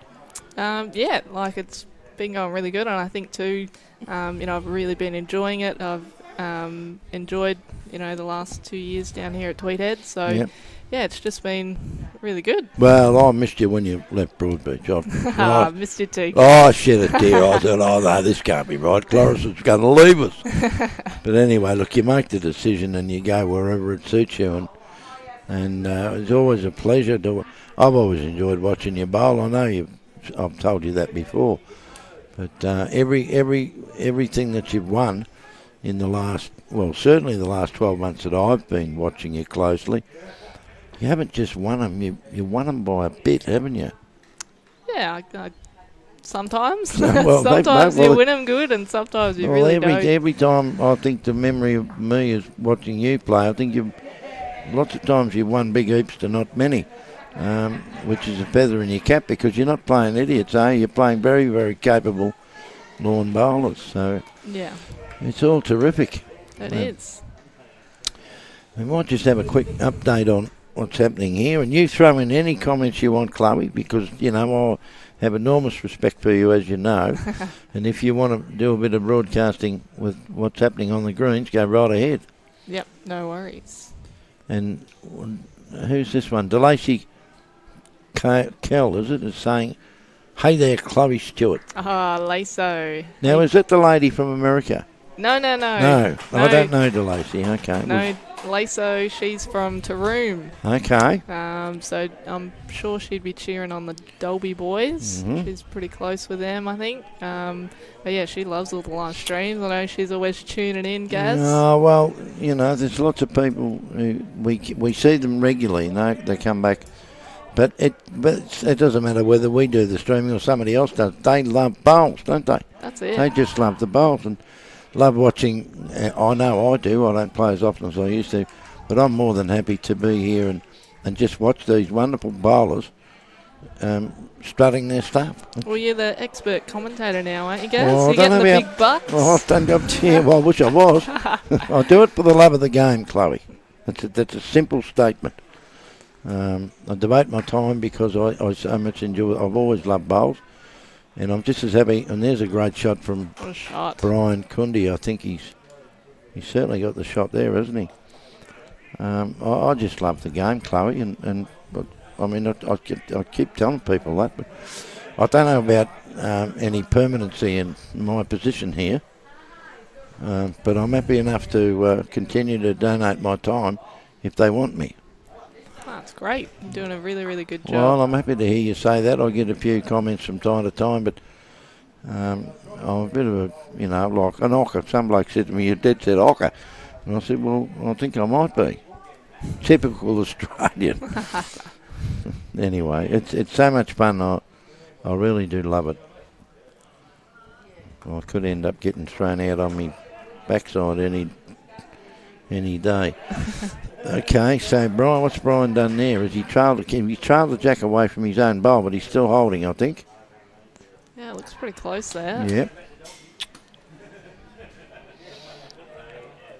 See, looking at that, you would say, in terms of the vision we have, that's a dead set measure, and I suspect if nothing changes, they will be measuring. But I'm prepared to back the bowl that he's looking at now.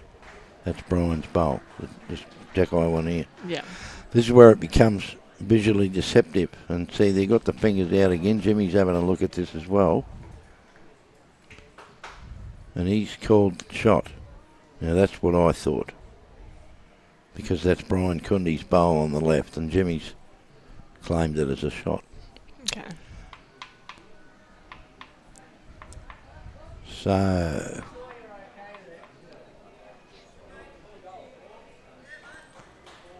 it's so difficult sometimes, Chloe, when we're watching. Call this one in, will you? Well, he's not short. No, it's not. No, that's Not far away. yeah, that's who was that? Robert, was it? Robbie Hammond. Yep. It's so difficult sometimes for us to.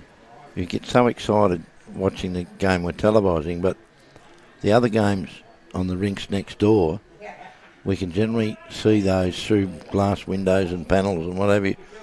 And sometimes you get very interested in what's happening in the other two, and you lose concentration on the TV game, on the streaming game.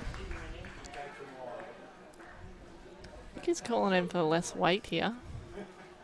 Uh-huh.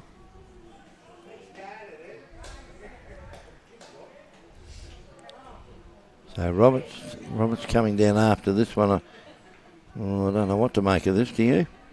Gotta be there. He's he's just missed the jack. Okay, well that's made it an opportunity here for Jim. Now, what's he going to do? He's changed his hand here, has he, Chloe? Yeah, he has. Yep. Okay, well he's got, I think those bowls coming in there, they belong to him.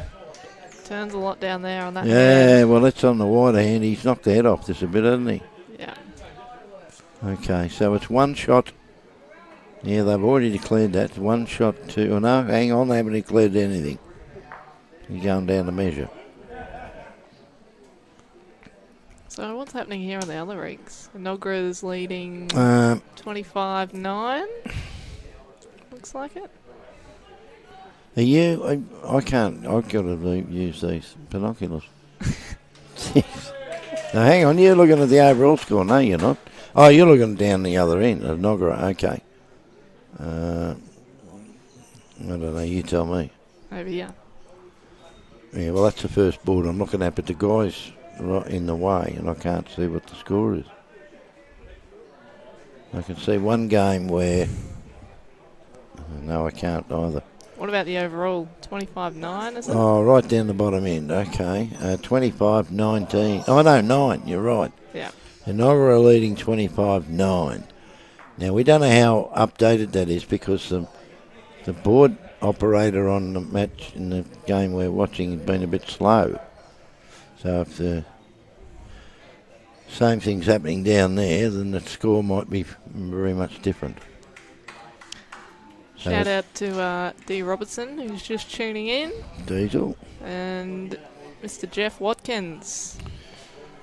He was there early this morning, so was Diesel. Well, Diesel's a member here too now, isn't she? Yep, Yeah. yep. Certainly is. And Susie? Yeah, Susie Q. They've all deserted me. What's going on, Cloris? Oh, me lovely ladies, they've all bolted down the highway. Said, see you later, Broady, we're going to Tweed.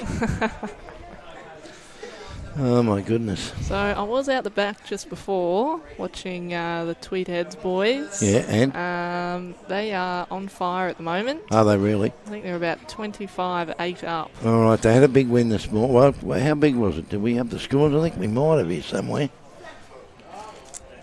Yeah, I don't know how far back we went. Oh, here we go. Tweedheads, well, they were leading. Yeah, here they are, 69 to 47. But I understand they got to 80 shots because that was only after 57 ends. Yeah. So I think they ended up on 80 shots. So they had a good win over Emerald. They're on fire now, and I think if Brian Stewart's gone back upstairs, he has. Tony is indicating. Oh, okay. So any moment now, folks, we're going to have some updated scores on all the other matches being played, both men and women. We'll get all that when he gets on the walkie-talkie and sends them through.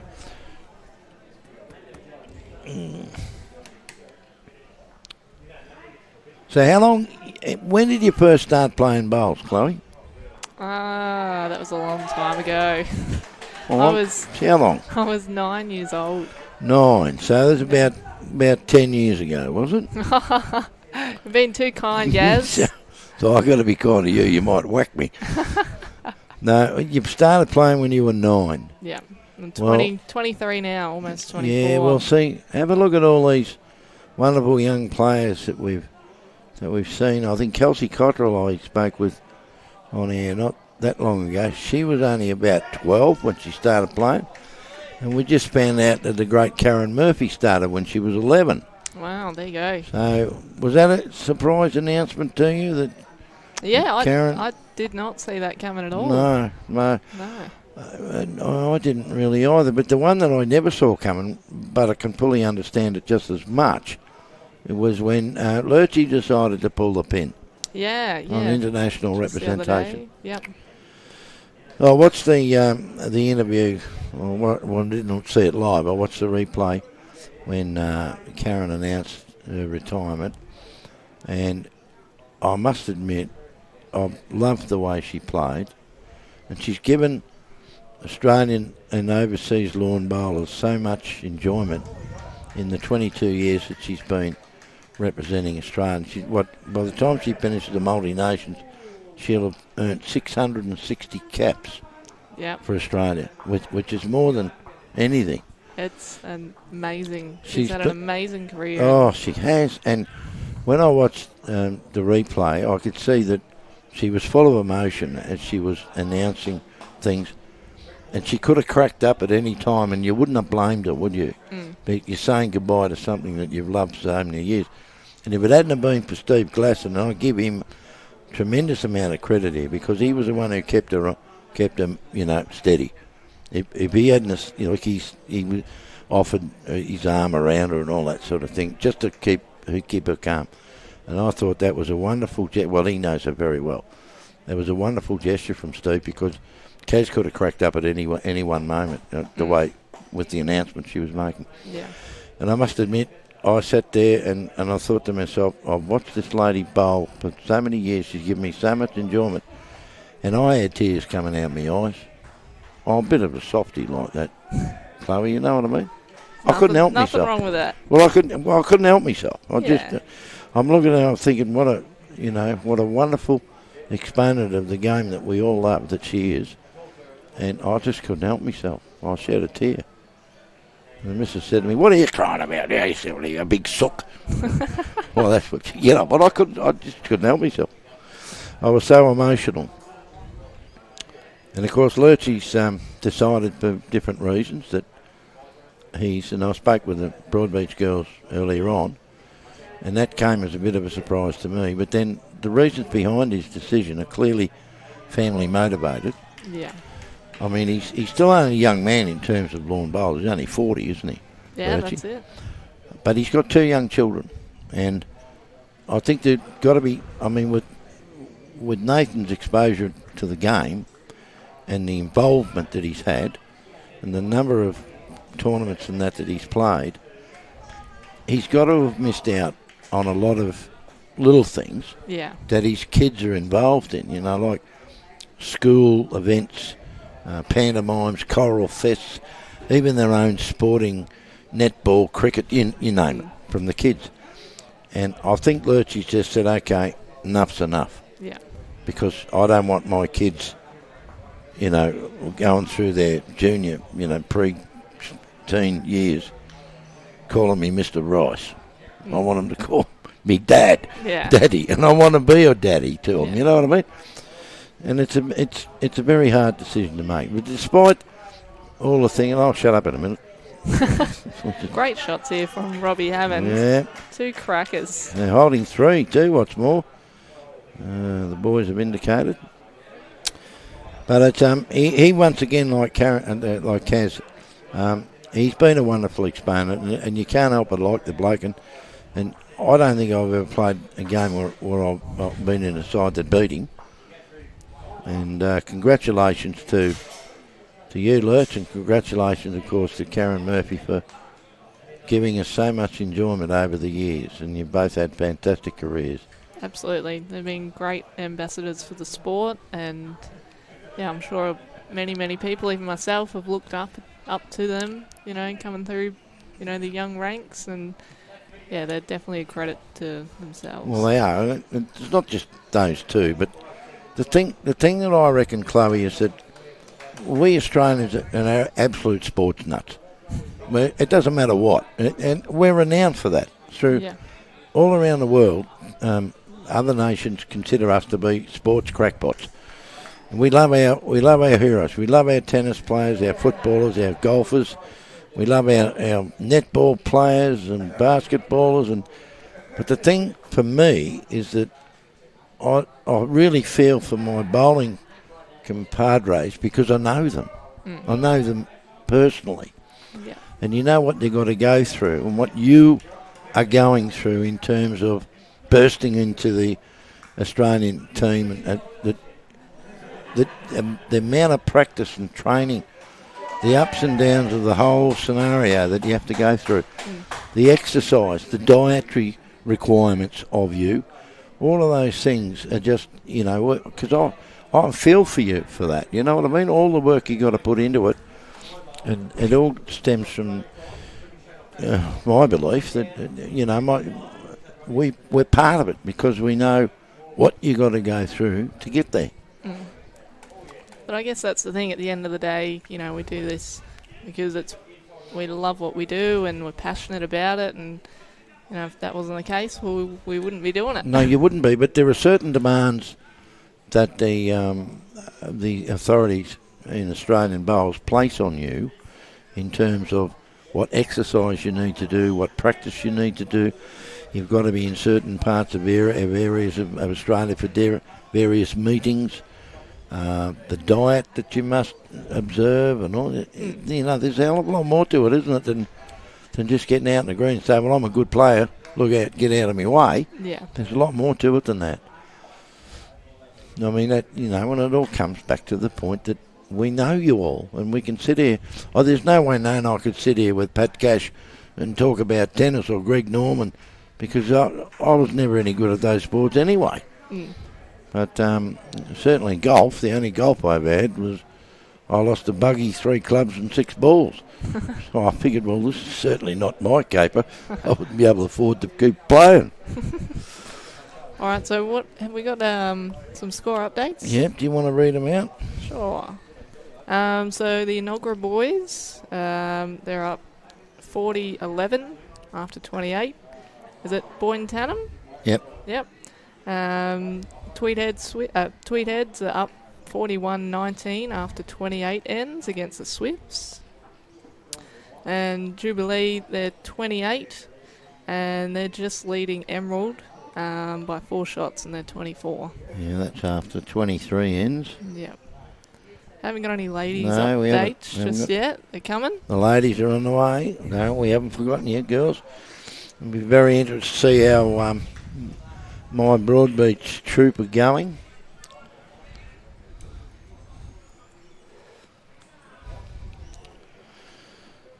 Okay, so we can see there after 31 ends, so we're almost halfway through. And this is Pialba and Dalby. You can see that on your screens there, folks, 29-28.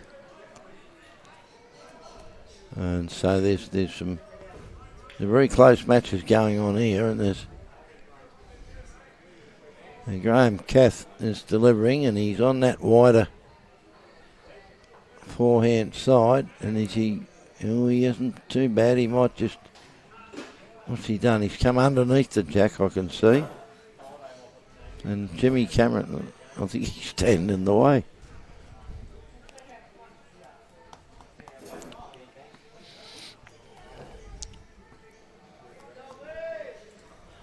Yeah, we can't quite see what's going on here. We've got Pialba picture problems.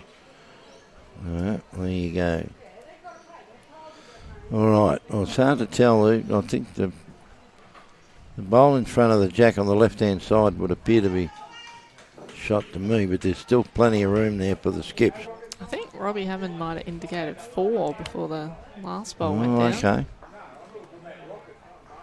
Well, yeah, we'll go see that bowl of Graham Cass well behind the jack there. That could actually be third shot, do you think? Anyway, it's a bit hard to tell. They're pretty wide and spread par and wide.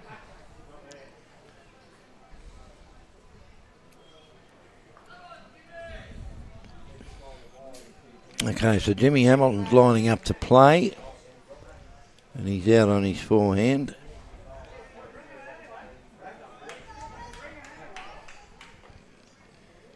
Has he tossed it out enough, Chloe? What do you think? Yeah, no. No, he hasn't got the weight either, has he? Look at that. He's pulling off that one. Really rips back. Yeah, it does. Those flags out there, but I'm tipping that Robert's going to draw this. If he's got the weight, he should be all right. Well, they're going the early seal up around the head. Is he going to run it enough? Oh, I would say that's the shot. Good enough. Still plenty of room, though. Yeah, but there is. He's still 2 foot short, isn't he? And probably more. Still don't think he's thrown it out enough. Well, he's got better weight, but he's going to duck through that gap, is he? We're going to... You'd have drawn that, Chloe. You'd have... Yeah, I think he's got it. You'd have drawn that with your eyes closed. Yes, they did too, by crikey. We'll see. That goes to show you how far short they were. So, Kathy Elms is just asking how's Broadbeach going. We are getting results shortly. Bit of an update. We're just waiting on our little friend Brian to Brian send Stewart. it in. Brian Stewart's up down there with the walkie-talkies. He's walking along the greens and getting all sorts of scores to bring to you. And soon as Robbie Allen goes for the walkie-talkie. Oh, I think I can see Julie Keegan's rank is up 17-2. Oh, get out of here.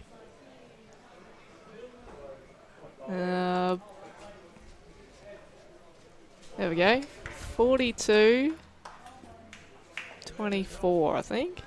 42-24. That's the Broadbeach girls in front. Yep.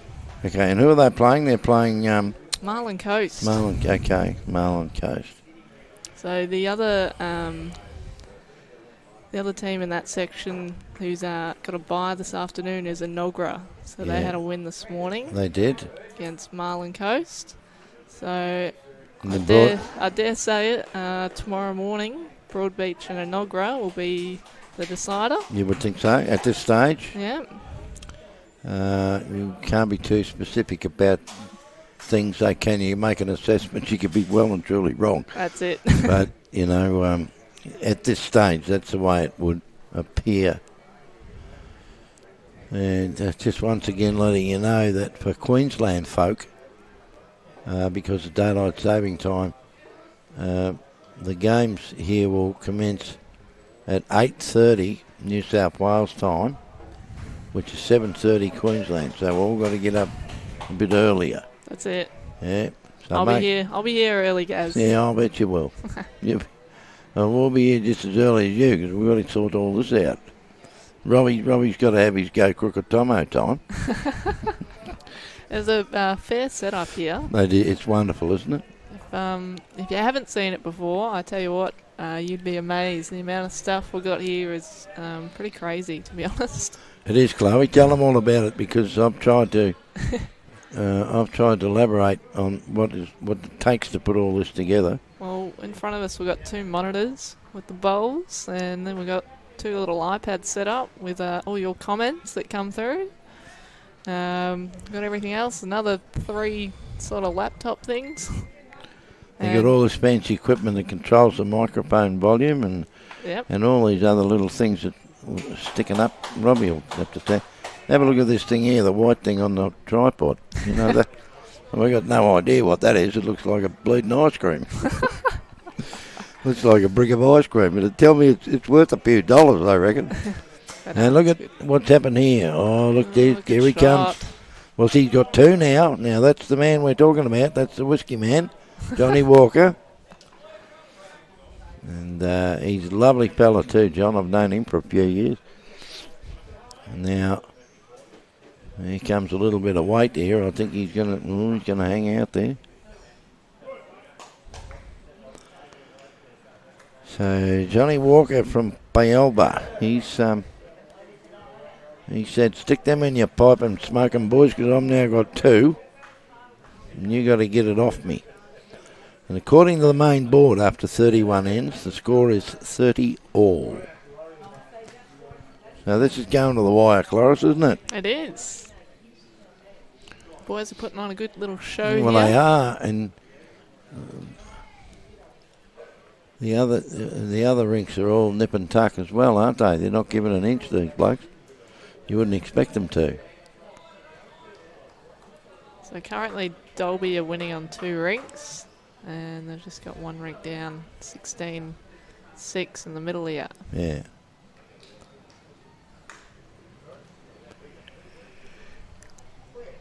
Now,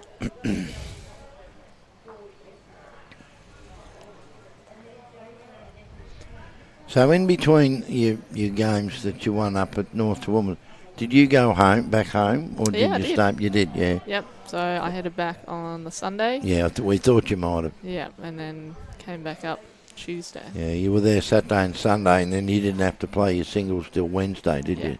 Yeah. Yeah, so you drove back, yeah. Okay. Great place, Toowoomba. If anyone ever gets a chance to go up there, I highly recommend it. It's a lot bigger than what I thought it was going to be. Oh, me too, mate. I'll tell you, I said to Robbie as we got into the place, I said, I've only been here once, and I drove through it. I was heading in some other place. But when you get up there and have a look around, it's massive, isn't it? Oh, it's Toowoomba? huge. Yeah. Yep. And they're not short of motels either. There's a motel every 100 metres. Yeah. Doesn't matter what street you're in. And the pies at the servo are always pretty good. They're only $2 after 10 o'clock at night. Oh, there you go. And Robbie will tell you that. Late night snack. We had cheese and bickies one night, and he said, geez, I don't mind this. He said, what's this? I asked him what sort of cheese he ate, and he said, cheddar. So I reckon Jim's got to cover this up a bit. We're looking to just touch the jack in behind the green. He'd be happy if he could do that, wouldn't he? He would be stoked, I reckon. Tell you what, he's not far away. Looking okay. He's got a good enough shot to count. Get it go. Oh, and he's dropped in front. Good shot. Oh, too right. Well, that's Pialba. That's a Pialba. They'll be cheering that one on. A few little angles there. It's the third sort of indicating. So Robert's coming in on his backhand as directed. Can even get off that front white bowl too. He can. He's up and at him. Well, he's certainly got the weight, hasn't he? He's got a chance. I'm looking through the window. Here are you. And what's he done? Oh, he's got a click and a rub, but he didn't get up enough.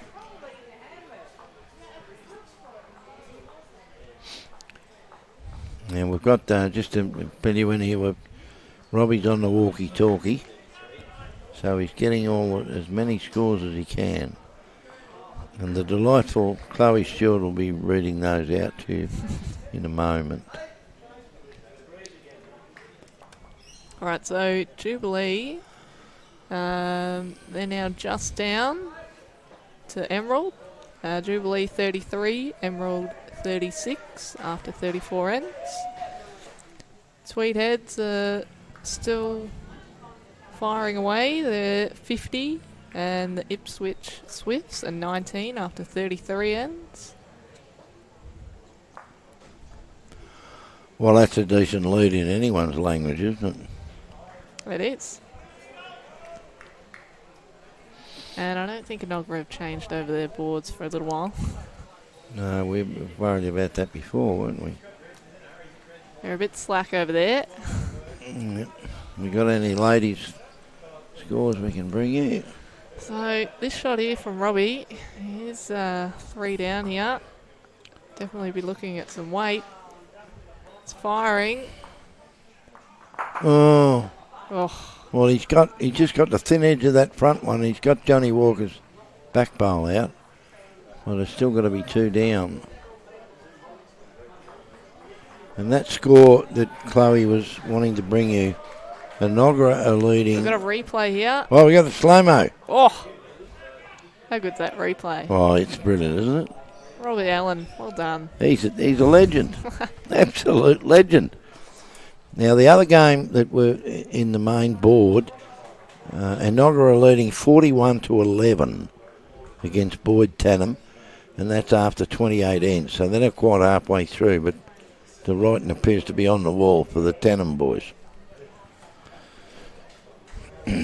So we've got some scores coming in for the ladies. The Albert, they are currently 25 shots, and they're just down to North Mackay, who's on 30. So that's after 36 ends. So it's only 5 shots in that. Anybody's game at this stage. Glenn Jackson here from the Pialba Club. He's signalled his intention on this particular end. He's drawn a lovely shot immediately behind. Ian Buckley's come back with one that's just dropped a bit off the about 2 foot short, I think. So got another ladies update. Bagara currently leading Algester 32-26 after 36 ends. So that'll be a pretty close tussle, I think, right to the end. Yeah. Bagara ladies and Algester are both very strong. Mm-hmm. We're just waiting here on the Broadbeach girls. Robbie's working overtime on this piece. So Broadbeach are currently leading 47 to 27 against Marlin Coast. So they're looking pretty steady there, I reckon. They'd be feeling comfortable, wouldn't they? Yeah, absolutely. They got a good, strong team, Broadbeach. Oh, they sure have. And you can't deny the fact that in recent history, too, Cloris, that the Broady girls have won this event in 2015, 16 and 17. Yeah. 3 years in a row. Yep. And Helensvale stopped the rot last year with a victory. Helensvale won, but the Broady girls, not to be denied, they're back again. Yep, that's it. So, we're giving you all the ladies' past results. The men's competition in this, ladies and gentlemen, commenced in 2001. And the winners were Musgrave Hill. In 2002, I won't give them to you all just at this moment, I'll just give you half a dozen. 2002 was Tweed Heads, which incidentally was the last time they won the Gold Coast Division 1 Pennant. It was 2002. And they went ahead and won the overall championship. Pine Rivers won in 2003. Helensvale appeared on the scene in 2004. Pine Rivers won in 2005. And Helensvale went bang bang in 2006 and 2007. So that's a couple. Well, I won't give you any more just yet. We'll come back to that. So there's some mighty clubs have been involved in this club, isn't there? And some of the bowlers that, if we get, I haven't got records of that, but if we go back and see who played with these clubs, they'd all be household names. Yeah, absolutely.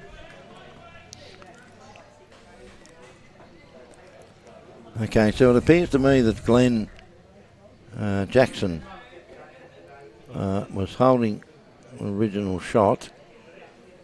Oh, And probably doesn't really help. no, not really, because they could be holding 3 here. Because Johnny Walker's green bowls appear to be 2 and 3. Yeah, Not a good shot here. there's another good bowl from Brian Kundi. Now that clearly, to my way of thinking, makes 4. So Graham Cath he's under massive pressure here to try and cut this score down a bit, and knowing Cathy as I do, he might have just hung that a bit wide, has he, Clay? Yeah, I think so. Won't get back down there. No. So I reckon that the Pialba gentlemen will be holding 4. So it's up to Robert now to try and sort this one out for his team.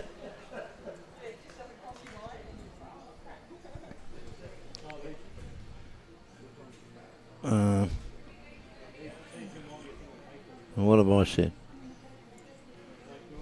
Well, I can't read that. What does it say, Chloe? So Troy Jamison's just giving us the heads up. It's pronounced Pialba.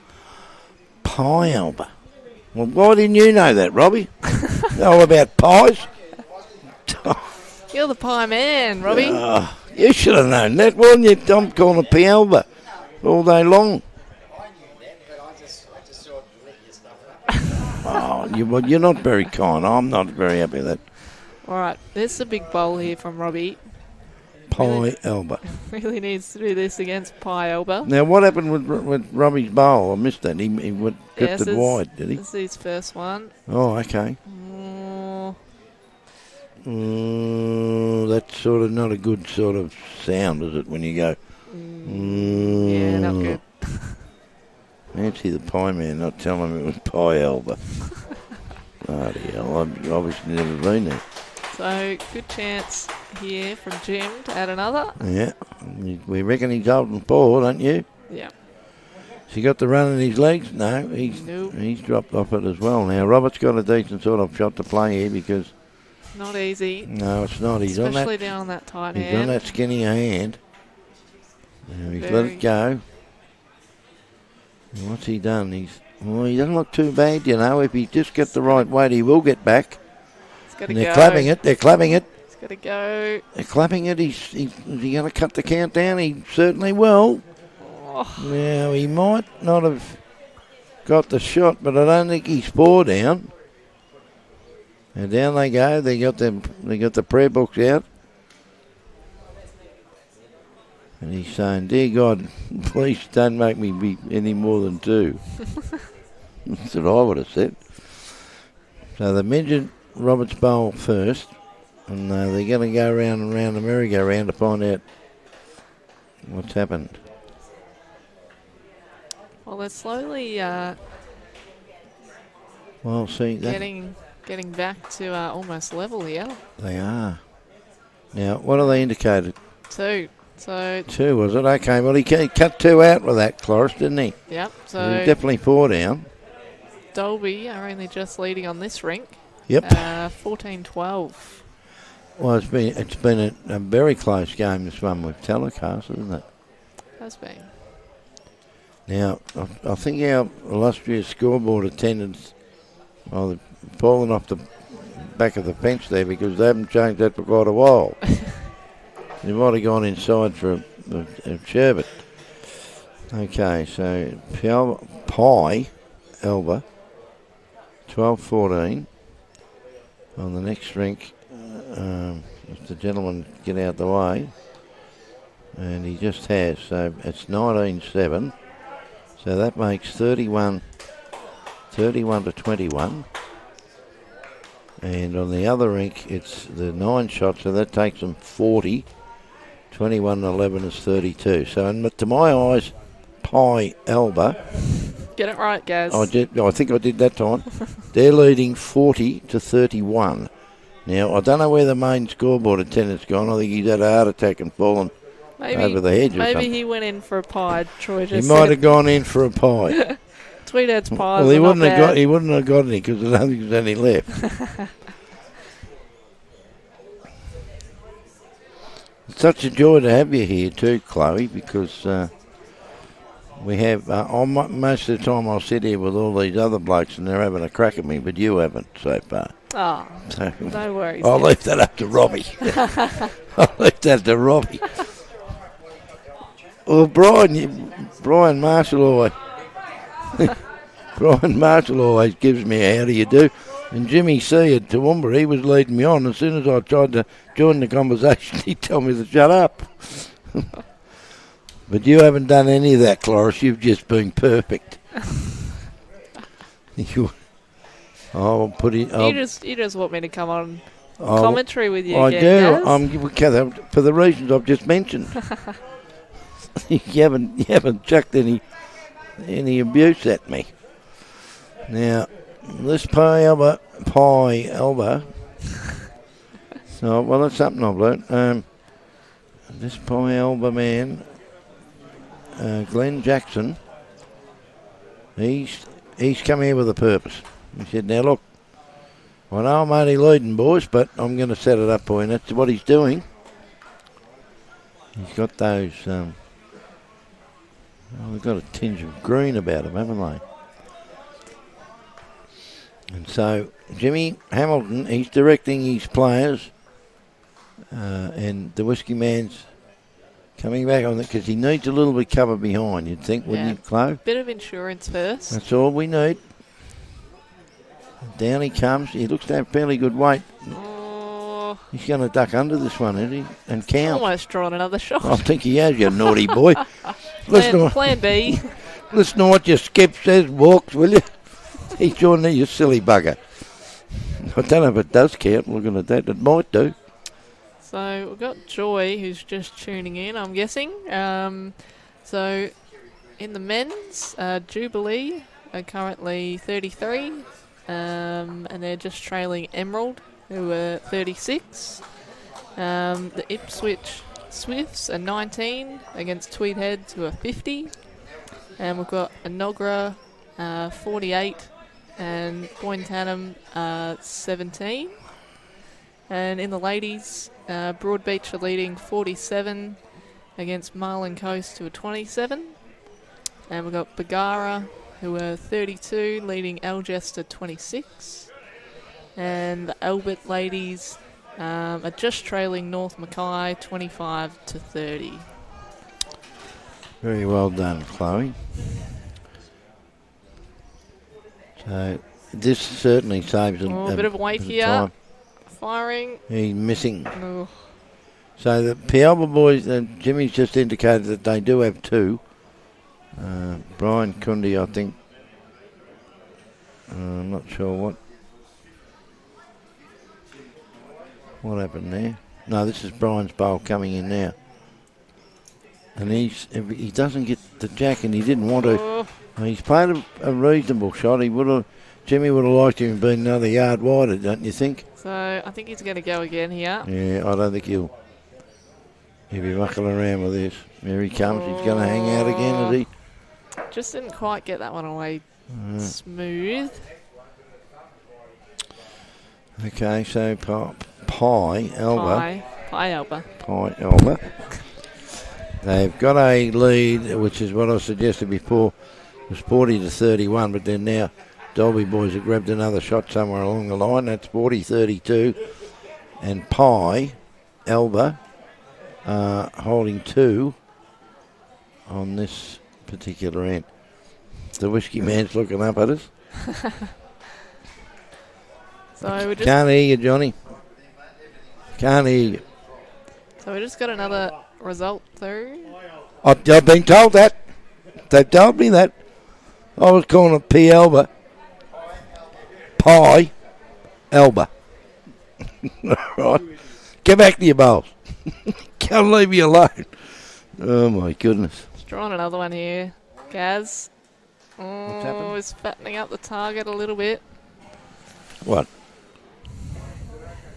He switched me off. Surely Robbie's got to go here. He can't draw the shot.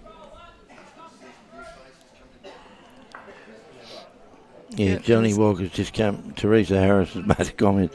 Johnny Walker's come up to the window. We're inside, or we're on the balcony, and he's banging on the window, and we couldn't hear what he was saying with the headphones on. But Teresa's just said, Johnny Walker says, get your pronunciation right.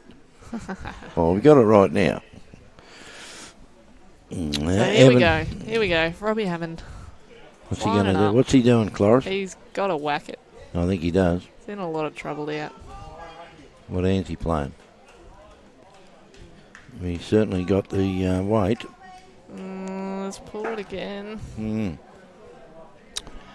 Evan Grog Merchant O'Rourke. It's unlike Bogger to miss 2 in a row. And you're quite right, Evan, and knowing and having played so many games with Bogger over the years, he doesn't often miss 2 drives. And I met a very nice young man, Evan, up at Toowoomba for the very first time. Well, there we go. Week. Have a look at this. Dooley. Now he's 4 down, is he?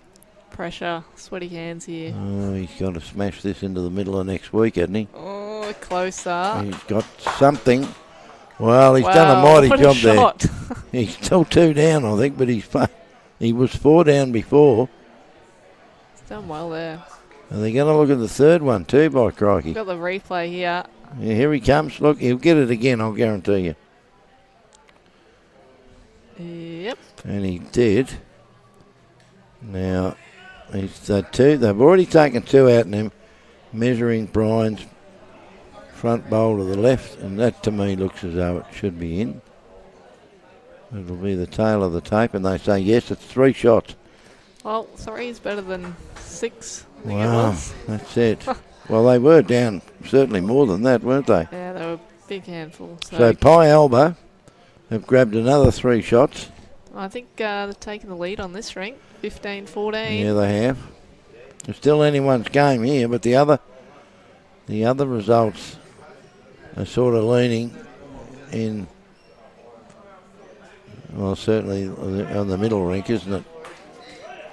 They got a decent lead on that. It's only the 3rd rink where appears to be the only hope for Dalby. And they're only 2 up. They're leading 11-9. But in the middle rink, they're down 19-7. That's where the bulk of the difference in the scores is coming from.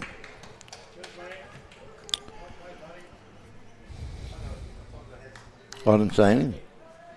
Why are you looking at me like that?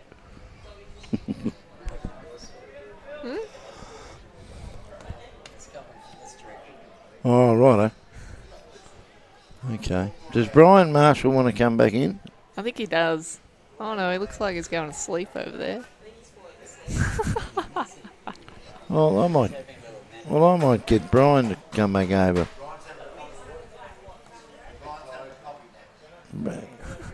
Cloris had enough of me. Brian, get over here. I'll get him. Is he coming over? Yes, he is. Chloe, it's always an absolute pleasure, dear.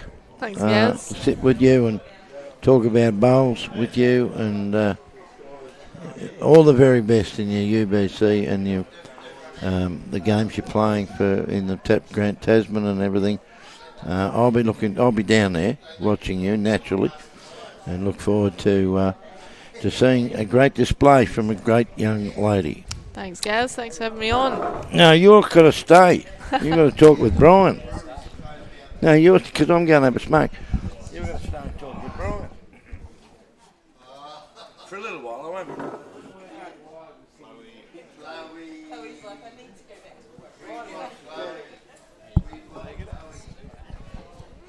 Tell you how much he loves it, just like I do. Chloe, how the hell are you? Oh, good, Brian. How did I get roped into this again? It's easy. Hey? You walk past. How good is it though, eh? Pictures, there's a lot of people out there even watching round. They're all sitting around here and they're all watching, listening to you talk, Chloe. Yeah. Hey. Aren't they so lucky not? No, I must admit though, it's a pleasure being down here at Tweed Heads as it always is. So I think everybody's having a great time. But I just did a bit of a walk around the grounds then and spoke to a lot of people, and there's a lot of pretty happy people out there, so it's all good, Chloe. That's good. That's what we like. That's what it's all about, my dear. Yep. And we've seen some great bowls here, that's for sure. We see Johnny Walker, of course, one of the stalwarts from the Fraser Coast, from the Pialba club, sticking to his backhand, playing away from the club rooms at Tweed Heads.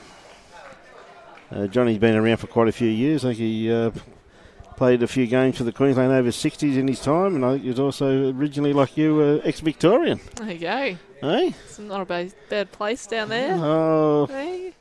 been there once. I'm the only person, I said it on air before, I said I'm the only person in Queensland that appreciates New South Wales, and Gary said, why is that? I said, because it separates us from Victoria. Oh, now. There you go.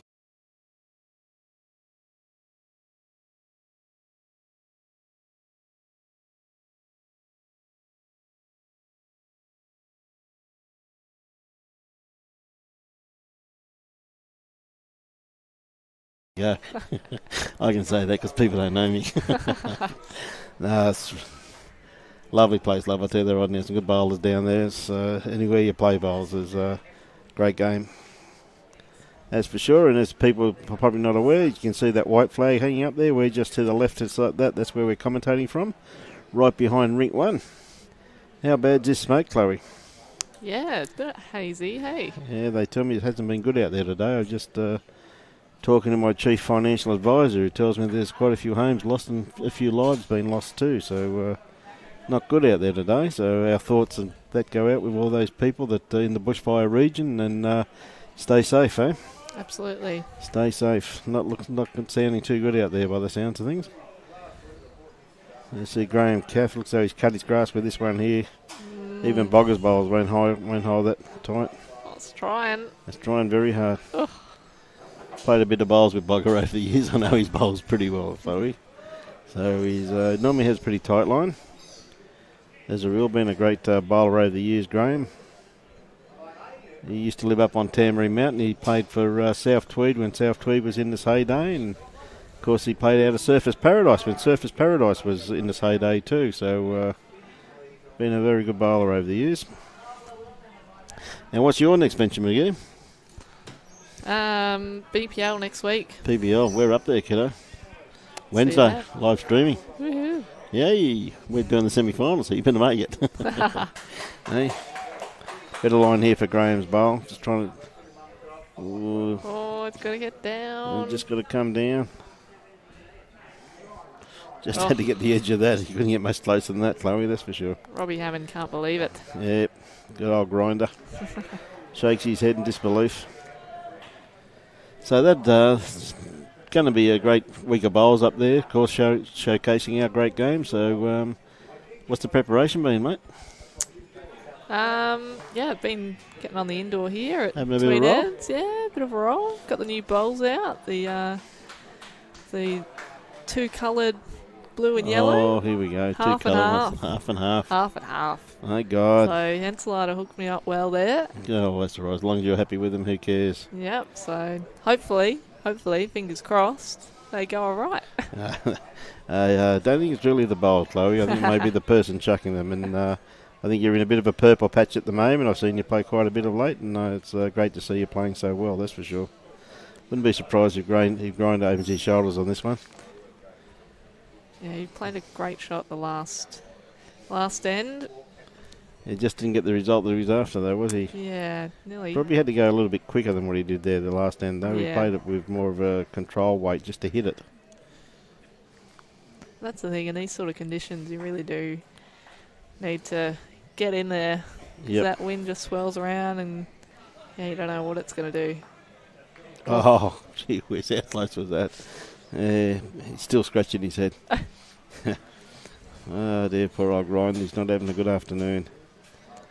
See, the inaugural boys over there are a fair way in front, Chloe. So, Yep, they're looking pretty steady. and of course, your old club before you came down here is not going too scrappy neither. It's the Yeah. Broadbeach Club. They're Broady girls. going pretty good over there. So Pauline's just wondering how many ends they've played on Rink 1. They have played... This is the 16th end they're playing, Pauline.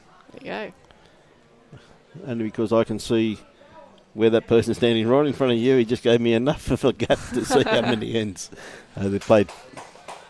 So there you go, Pauline. 16 ends have played. This is the 16th end.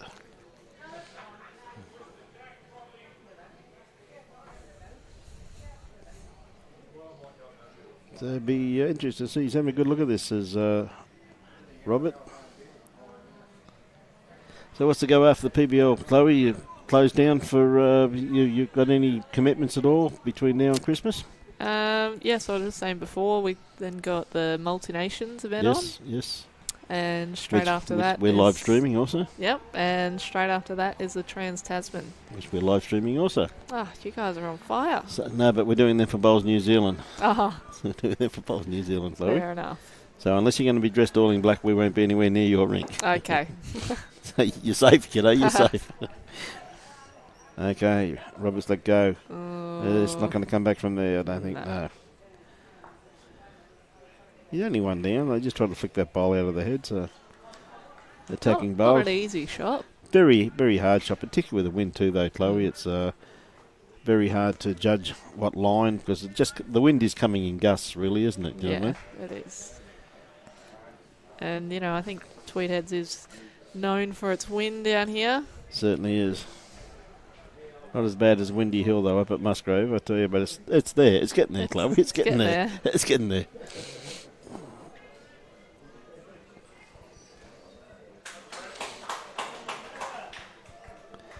We see the Pialba lead. Throwing a good 3/4 length, that's for sure.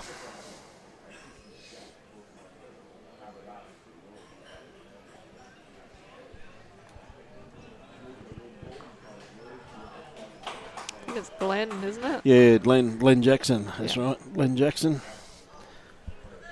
Nice starter, Jack High, that's for sure. It's not too far away, but you can see there's a bit of a jump here by the Pialba boys now on Dalby. They're shot out to a 12-shot lead. So it was very close, 30-all there for a while, but the Pialba boys have really taken a bit between the teeth and jumped out there. I feel like they've just really put the pressure on the Dalby boys. They have, haven't they? And they've been building head pretty good for their back end also, from what I've been watching. So Dalby boys just not capitalising up front at this particular stage. But they started out pretty well, Dalby, that's for sure. They did. Just gone off the boil a little bit. I think as the wind drops, as we know, the great bowl here by Glenn, just right on it. It's a beautiful bowl there. I think as the winds basically become a little bit more calmer, I think the Dalby boys have actually struggled a little bit, Chloe. So. Yeah. But, of course, you're here again tomorrow? Yep, I'll be here. Yep. Early. There's an early start, so we've got an update there. We've got going around the grounds. And around the grounds, ladies and gentlemen, this new invention we've got, instead of walking around with a pen and paper, we've now got this thing called a walkie-talkie, invented by Robbie Allen, the pie-eating champion of Tweed Heads. Broadbeach 63, Marlin Coast 34 after 46 ends. Bagara 48, Algester 28 after 42 ends. And the Albert 30, North Mackay 42. So that's on 45 ends. That's the ladies, of course, and in the men, Jubilee 44, Emerald 42 on 41 ends, Swifts 26, Tweed Heads 41 on 41 ends. And Enoggera got a bit of a handy lead now over Boyentanum at the moment. It's 50 to Enoggera and 27 to Boyentanum after 43 ends. So that's around the grounds. And, of course, we've got Chloe Stewart in at the moment, picking her brain on her what she's doing in the next few months, and been absolute pleasure watching Chloe play the last few months. She's in a real little purple patch, and wish her good bowling for the rest of the year. Thanks, and Brian. I know she's got some work to do, so we'll bring Gary back on board and we'll let you run and got some really empty glasses to go pick up. Have you? No, done a great job, Chloe, and we thank you very much for your time that you've given us today. It's very much appreciated. Cheers, Brian. Thank you very much, Chloe. We see a great bowl coming in here from Johnny Walker. Pulled up just about 6 or 7 inches in front of the kitty, but I'd say it'd probably be in the count. Quite a good bowl there. He's played 2 good bowls there, John. That's for sure. Building the head nicely here, that's for sure. As we've got John Savage now just playing his bowl. A little bit wide with that one by the looks of it. So Great to have Gary Thomas back on board. G'day, Gary. Yeah, and thanks very much, Brian. And Yeah. The two tricolours coming down together. yeah, altogether you wouldn't know which is which. Yeah. And I just expressed our joint appreciation to Brian for Chloe's input. Yeah, no, fantastic, mate. She's a beautiful young lady and a fantastic player, as you all know. No, that's for sure. And we wish her all the success in her future bowling career. And she's got, as we've already alluded to, she's got a big couple of weeks coming up at the end of the month, and then of course she's got the UBC next week. PBL. PBL, yeah. PBL next week, mate. Yep. The UBC's at Moama, isn't it? Yes, yeah. It's later on, December Okay. sometime. We've got to get through November first, mate. Yeah, We've got a big month of live streaming. Yep. And we see Now, nice looking bowl here, Gary. Well, Played it very well. Oh, he used to. Now, the Pialba boys are really starting to stamp their authority in this game because, as you could see, Glenn Jackson played a couple of crackers. Yep. While I was looking over the balcony there, and Johnny Walker's added two more. And now Brian Kundi's come down with another one, so I wouldn't mind betting it. Well, they look as though they're holding four, don't they? And Looks that way possibly five. Looks that way from here, mate. See, Graham Cass got a pretty good line with this one. Well, here. he needs to because I'm tipping their five down. Jeez, he's So played- what's Cathy done here? He's got a piece of it. Oh, and he hasn't made it any better. Oh, a bit unlucky there. Oh, he was. He just needed to grab it clean, didn't he? Yeah, pretty unlucky. And there's still got to be four down. I'm not sure that Johnny Walker's front bowl counts any longer. No. But I reckon they got to be four down. Yeah, you'd have to be pretty close to it, Gary, that's for sure. Well, they've all contributed to this head, haven't they? Because yeah, there's a bowl from each of them. well, there there, is. Glenn Jackson's got two. The Whiskey Man's got one, and he's got the back one there, which also counts.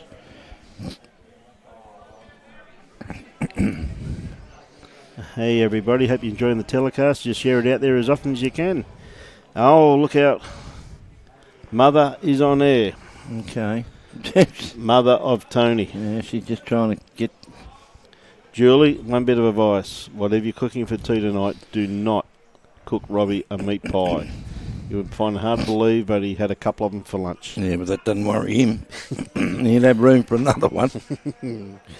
See a good-looking bowl here too, just coming down here by Jim Hamilton. By the looks of it, the Pialba skip played it very, very well, that's for sure. I think you find Grinder's got no option really, Gary, but to get into this. No, he does, because now they're back down to five down again, and I just saw Jimmy Hamilton having a chat to his lovely wife there, and she was pretty excited. And I don't know if she's been here all day watching what's going on, but I did let her know that her hubby's playing extremely well. No, that's for sure, mate. There's Pialba team combining very well as a team, Gary, that's for sure. Well, they are now. They're starting to get the upper hand, aren't they? Yes.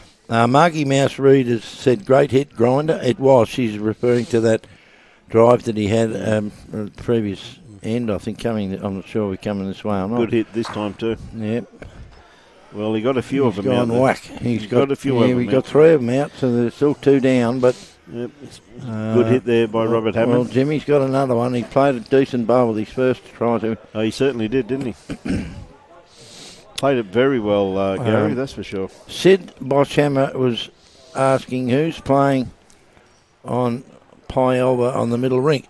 And Troy Jamison has answered the question. Very well done to you, Troy. Peter Ivey, Tony Smith, Alan Pritchard, and Ian Sangster. That's correct. And Troy... Another good bowl here by Jim too, just quietly. Very good bowl there, just in behind the head. More than likely counts. Falls over, yep, probably does count now.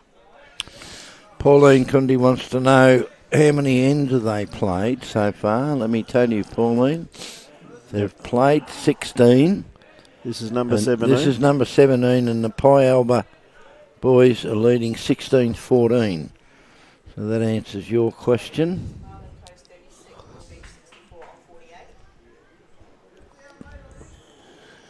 And Bede Hughes is watching from the Central Coast, New South Wales. Welcome to you, Bede. Grinder's got second shot out of that one there, Gary. Did he? I was looking at the little iPad here. Yeah, no, he got second shot out of that one. So okay, so that's another very one. good result, that's for sure. The overall score, folks, is on the top right of your screen. You can see they played 44 of 63 and they've got 19 to go, and the Piemen have got a 15-shot break overall. A lot of folks have commented, not specifically today, but in the past, that sometimes they've had a fuzzy picture, Brian, and we sort of made a suggestion of how you could fix that, because what we're seeing here is absolutely crystal clear. No, absolutely, yes.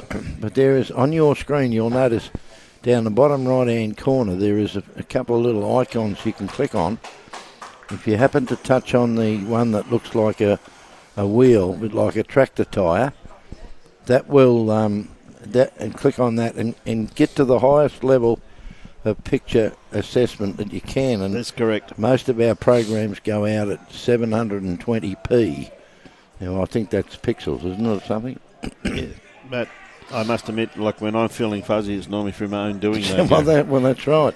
As a rule. And me too. But if you click on that and get on to 720, I think 470 or something is still going to be a better picture than what you might have already had. So click on that, and that'll sharpen up your vision to the point that we're delivering here, and you'll be amazed at the difference. Yeah, no, that's for sure. If you see two very good bowls there by Glenn Jackson. Yeah, well, he's come here to make a statement, hasn't he? Because his last 4 or 5 ends, he's been very close.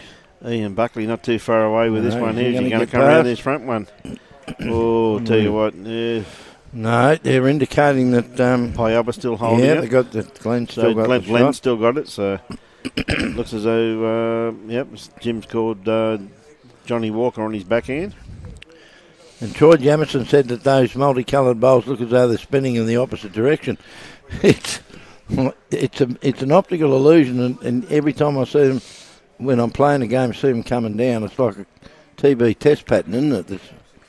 And they, for some crazy reason, I don't know why, they always appear to roll a lot further than what you expect they're going to.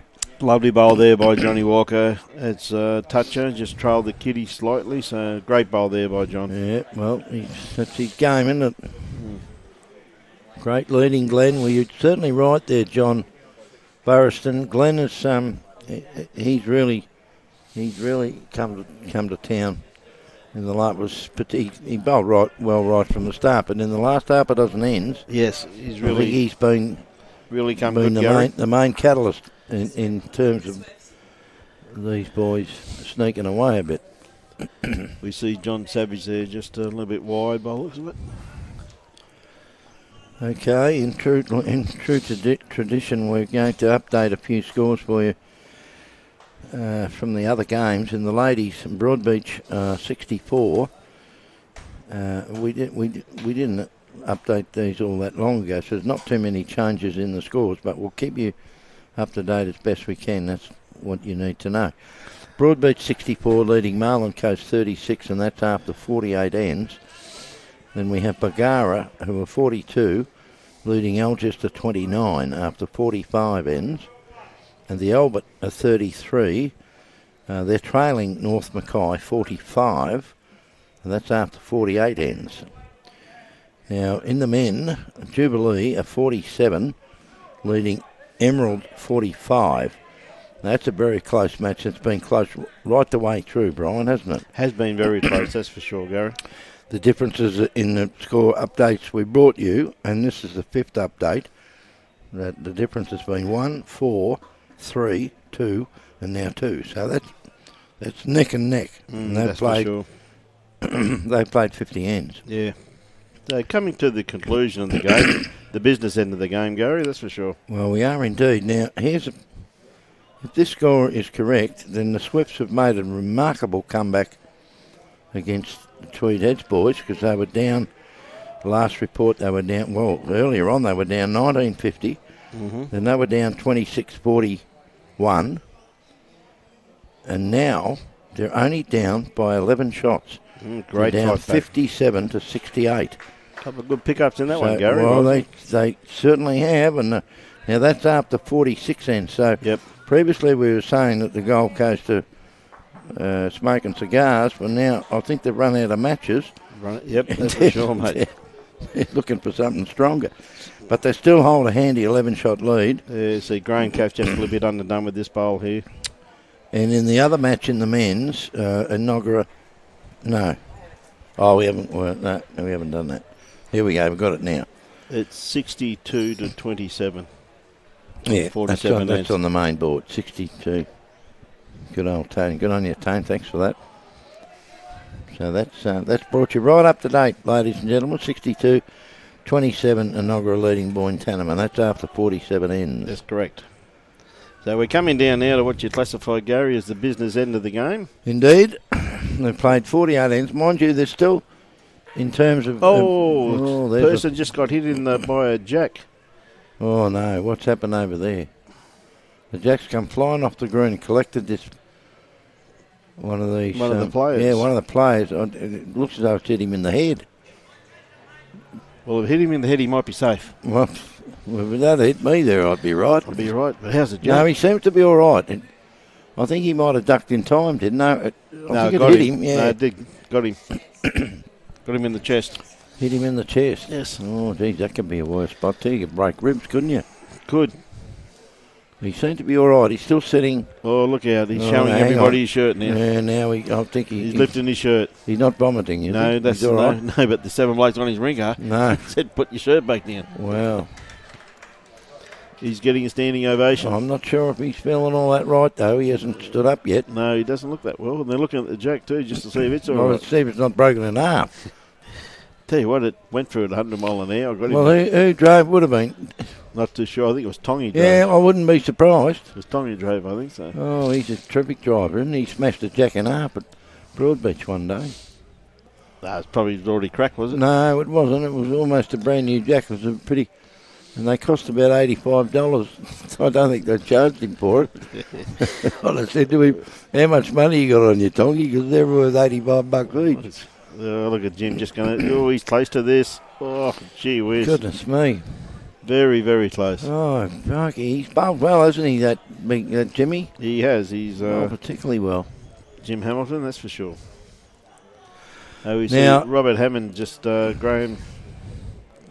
Johnny Ivy's asking, did Pialba win this morning? And the answer is yes, they did. So, Pauline's already answered that. Sorry, I didn't read that. And John Burrison said good leading. Glenn, we've already mentioned that. He's played pretty well. Yes, no, that's for sure. And Peter Shaw says Dalby are leaving Grinder plenty to do. That can be, in the last half a dozen ends, you're certainly right about that, Peter, and I think it all stems from the fact that the two up front for Pialba, Glenn Jackson and John Walker, have been all over it most recently. Well, one there to Dalby. Good pick up there. See the chap that got hit still having a few problems over there with his chest. Yeah, I think he might have a decent bruise there tonight, don't you think, Brian? I think he'll have a real good bruise, mate. I looked over just as the jack went flying through the air. And I don't think he was sort of waiting. He wasn't ready for it. No, he wasn't ready for it. He's actually looking elsewhere. Yeah. But probably fortunate, though, Gary, it actually hit him in the chest and not facial, because I reckon that would have broken a couple of teeth if it was a little bit higher. Well, he seems to be joking around a little bit over there now, so he seems to be all right. Yeah. Which is great. Well, great news. That's for sure. And he wasn't aware it was about to happen, because normally when you see, you either duck a bit and you put your arms up a bit, don't you, to protect yourself. That's for sure. It just went whack and hit him, and he didn't see it coming. Basically said, who was that masked man? What happened? Anyway, he's over there. He seems to be quite okay. He's having a bit of fun with his teammates, and he's bouncing around up there, so he looks to be quite okay. Which is great news. Yeah, great for sure. That's for sure.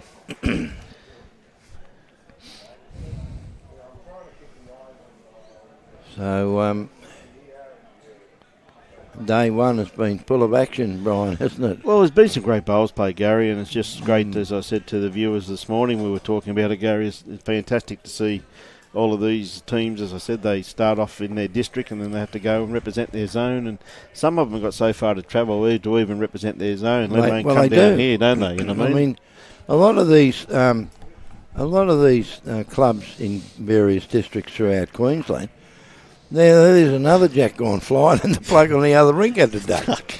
Goodness me, what's happening here? It's like bloody Scud Missile Day, isn't it? Scud, mate. Yeah, it's like trying to dodge a hand grenade with one of them coming at you. It'd be like living in Beirut. Oh, you would. A lot of these, like here on the Gold Coast, we're fairly well blessed because we've got, how many clubs we've got, Brian? 20 or something? 23. 23 clubs on the Gold Coast, and the furthest we drive in the Pennant season or something like that wouldn't be any more than half an hour in any direction, would it? Probably Depends an hour. That'd be the main. Depends where you live. If you live probably from Tweed Heads to Bay Desert, you're probably looking about an hour and 5. Helensvale even would be 40 minutes at least. 40 minutes. But some of these people play. Some of these clubs in other districts, they drive 2 hours nearly every second weekend. Well, talking to some of the country clubs, Gary, up north last weekend, and they were telling us that one chap was telling us that he drives to play Pennant. They play a game. It was 493 kilometres. Well, there you go. Play bowls.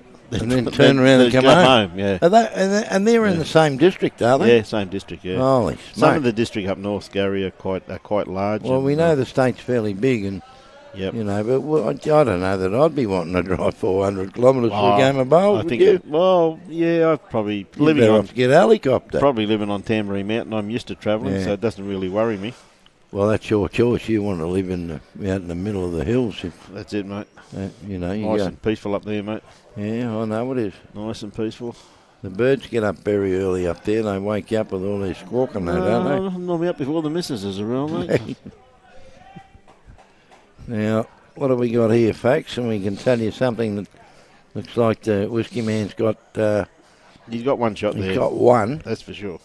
See, Graham looks as though he's just going to try and reach down here. Yep. Look for Kitty, but he's cutting. No, he's jumping under it.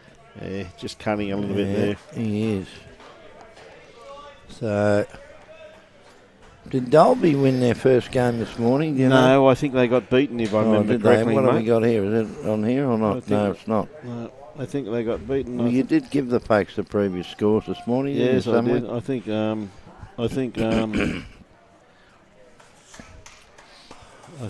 got a funny feeling that Robbie may have that bit of paper, Gary. Yeah. Now, as we see, Grinder just calling Graham on just playing through the head. Again, I don't think he's got his grasp on. I don't think he's quite wide enough, is he?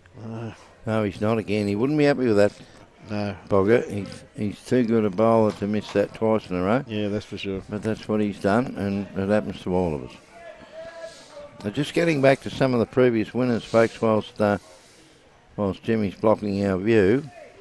2008, Pine Rivers won the event, and then back to 2009, Helensvale captured the title once again. And then in 2010, Tantisa won, and that's before they went underwater and all the yes, that's correct too. Good bowlers moved to across the waves, didn't they? That's correct, mate. And we're talking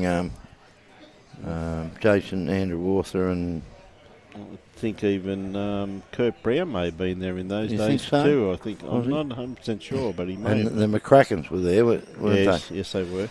Yeah, so you can understand the quality of players they had back in those days. The Tantisa would put up a decent showing, and they won it in 2010. 2011 we got back to Pine Rivers. They've figured quite frequently, haven't they? They certainly have. In the early days. And then 2012 we had Mooloolaba. Yes. 2013 was North Toowoomba, where we were last week, and they're still very strong in terms of Pennant and Premier League, aren't they? They certainly are. We see Robert Hammond just get a bit of a straightener off a front bowl, and this bowl falls over, it may be shot. Yeah, I don't think it will, though. I don't think it's going to fall over. It was leaning that way initially. Yeah, but it's not now. So we see Jim's going to play his backhand. Is he? Yeah.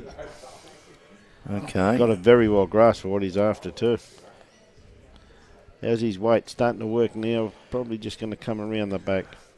Touch his bowl, any benefit? Well, he won't be disappointed with that. No, He's come back behind, so he's got the best catcher, hasn't he? Pretty good home there, in actual fact, Gary's. Very well played there, in actual fact. Yeah, so Kathy, what's he said? No, he hasn't done anything. Yes, he's indicated to Robert he's trying to get onto that front dark coloured bowl to push it up onto Brian's shot bowl. Yeah, it looks that way, that's for sure. Well, that's the way to go. And that's quite a good call there. Of course it is, yeah. And the beauty of it is that Roberts has played a bowl, but he's come down to have a decent look. Yeah. Just to get clearly in his mind. Well, he's now looking at it. He said, well, what about if I just come down my backhand and punch that bowl out of the head? Well, he could do that too. I think Graham said I don't have a problem with that. No. So is that what Robert's going to play, do you think? Looks that way. We do have Mother of Tony on board. Okay.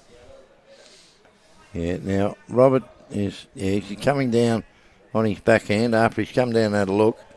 He said, well, thanks for your advice, Bogger, but I'm going to play this the way I see it and get it like that. Oh, that's a great bowl there. It's a wonderful shot because wonderful bowl. That's what he's confident to play, Gary. That was the beauty of him coming down, and they've done the knuckle joint. So the Dalby boys are pretty happy with that, and I'm sure Graham wouldn't mind when Robert ambled down to have a look. He'd get in his mind exactly what he wanted to play, and he got it. He played it very well, mate, that's for sure. The great man, Brett Wilkie, is watching. He went home, did he? Ladies and gentlemen, Brett Wilkie is on board. Would you all stand? Thanks for your input this morning too, Wes. You're always welcome, as you know. Well, Brett will be down tomorrow afternoon, he's informed me, so look forward to seeing him do a quick stint in the commentary team. A good-looking bowl here by Jim. I tell you, he's not going to be far away from this. He's gone through the gap. I know he's got it. He's got shot out of that. He has indeed. He's turned it across to Brian's bowl. That'd destroy you, wouldn't it? The Dalby boys are just desperately looking to try and pick up a couple of shots, but this man, Jimmy, that was a great bowl. That was a great bowl there. Well, that's the difficult hand. That's the hand that most of the players have had a bit of trouble on. There's no trouble to Jimmy. He just went kawhoopta. Played it very well. Got what he wanted.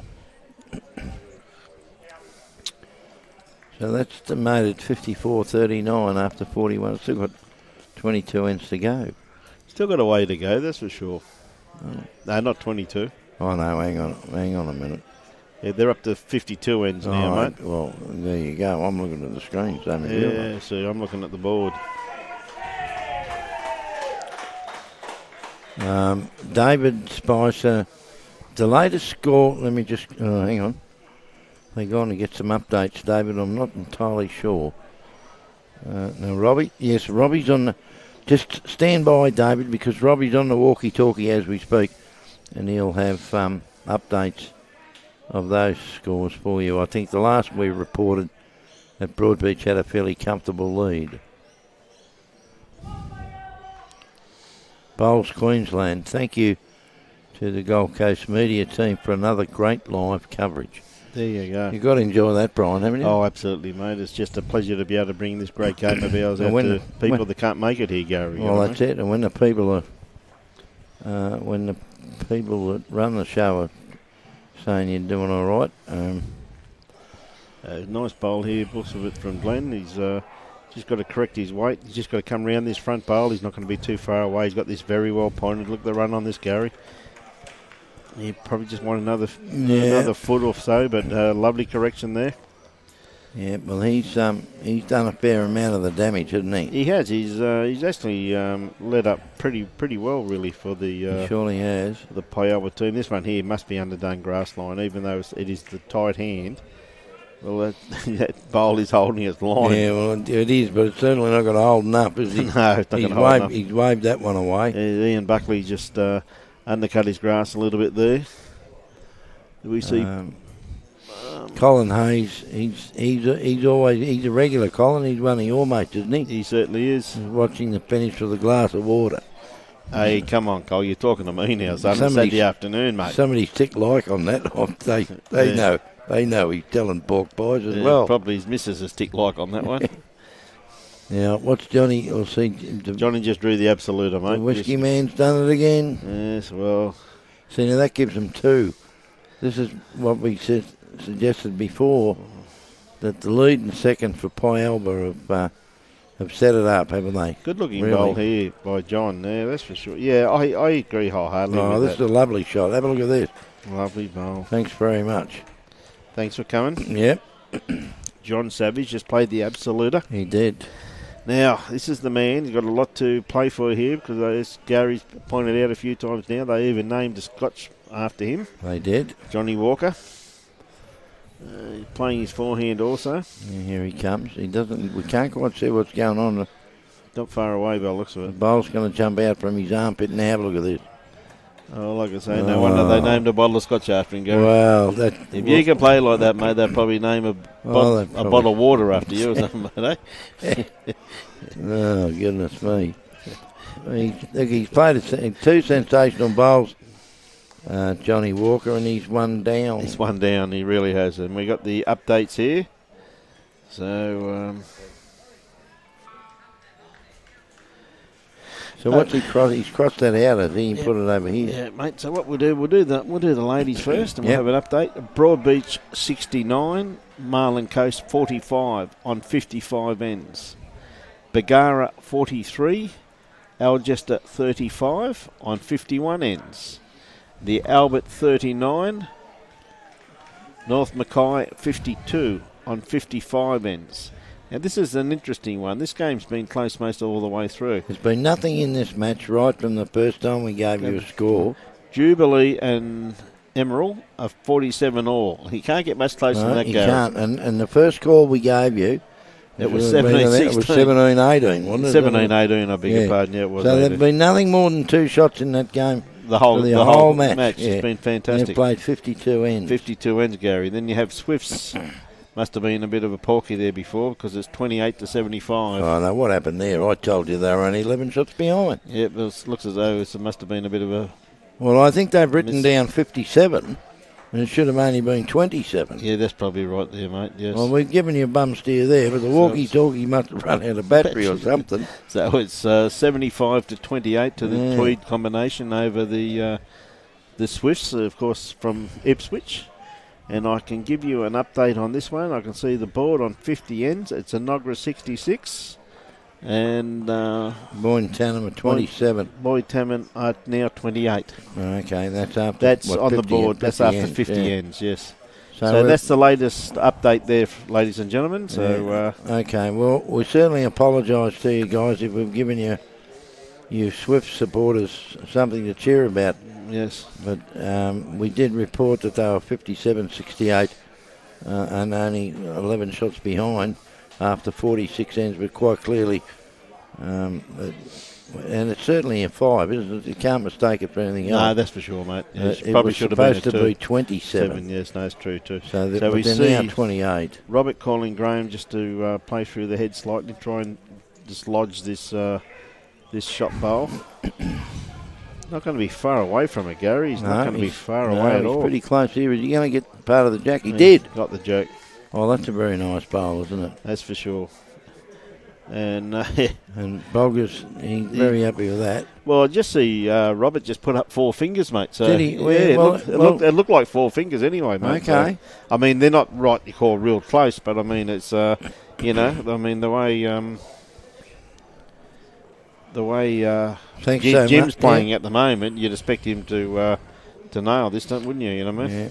And David Spice has come on and said that thanks very much for the update there. We'll give you the report of your lovely wife, David, and they are behind, but they're not that far behind, but they're running out of ends because they've played 55 ends. Yes, that's in correct. That match.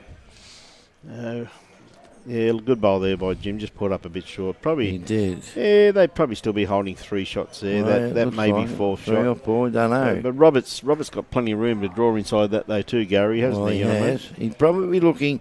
The perfect bowl, I'm suspecting, would come from around those short ones. Yes. If he tries to get up through that little gap, and he's got the right weight, he'll be happy enough because he'll drop to the left or the right. Looking at it from the right side of the jack, but if he's got the right weight, he'll be counting. Now he's certainly going to find the. Or is he? I don't think he's got the legs, mate. No, he's too much under, isn't he? Yeah, he has got the legs. Well, he wouldn't be happy with that. No, that's for sure. He's dropped that one very short.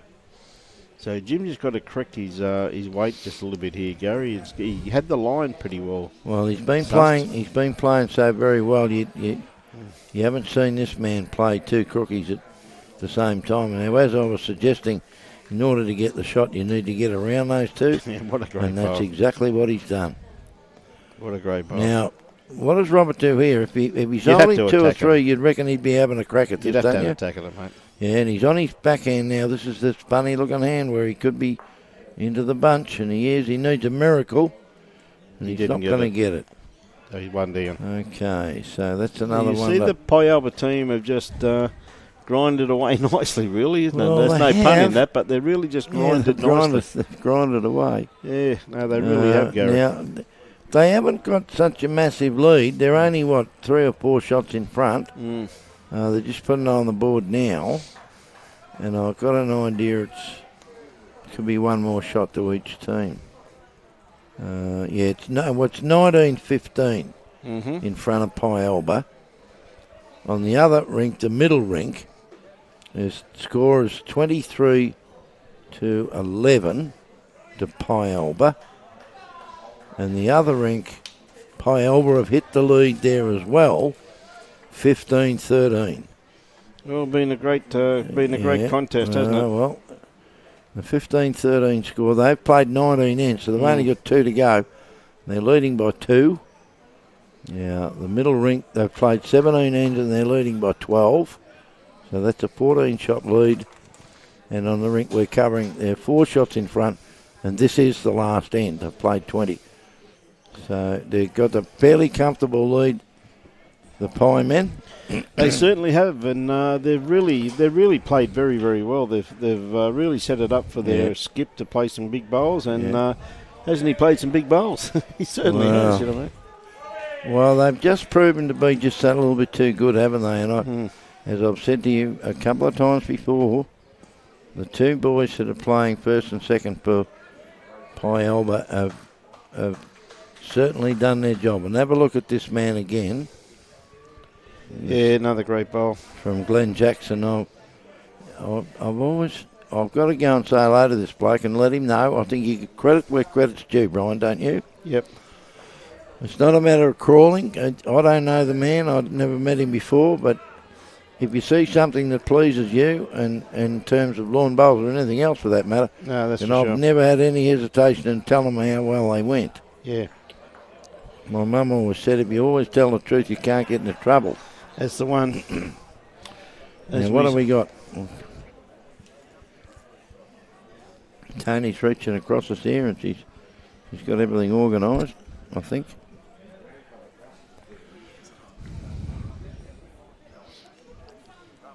So we've still got that hazy, smoky. Still got a lot of smoke in the air, Gary, that's for sure. It's not nasally detectable.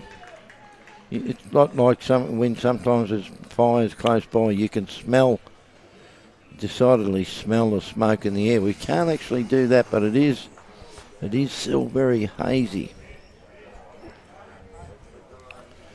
He just cut his grass a little bit there.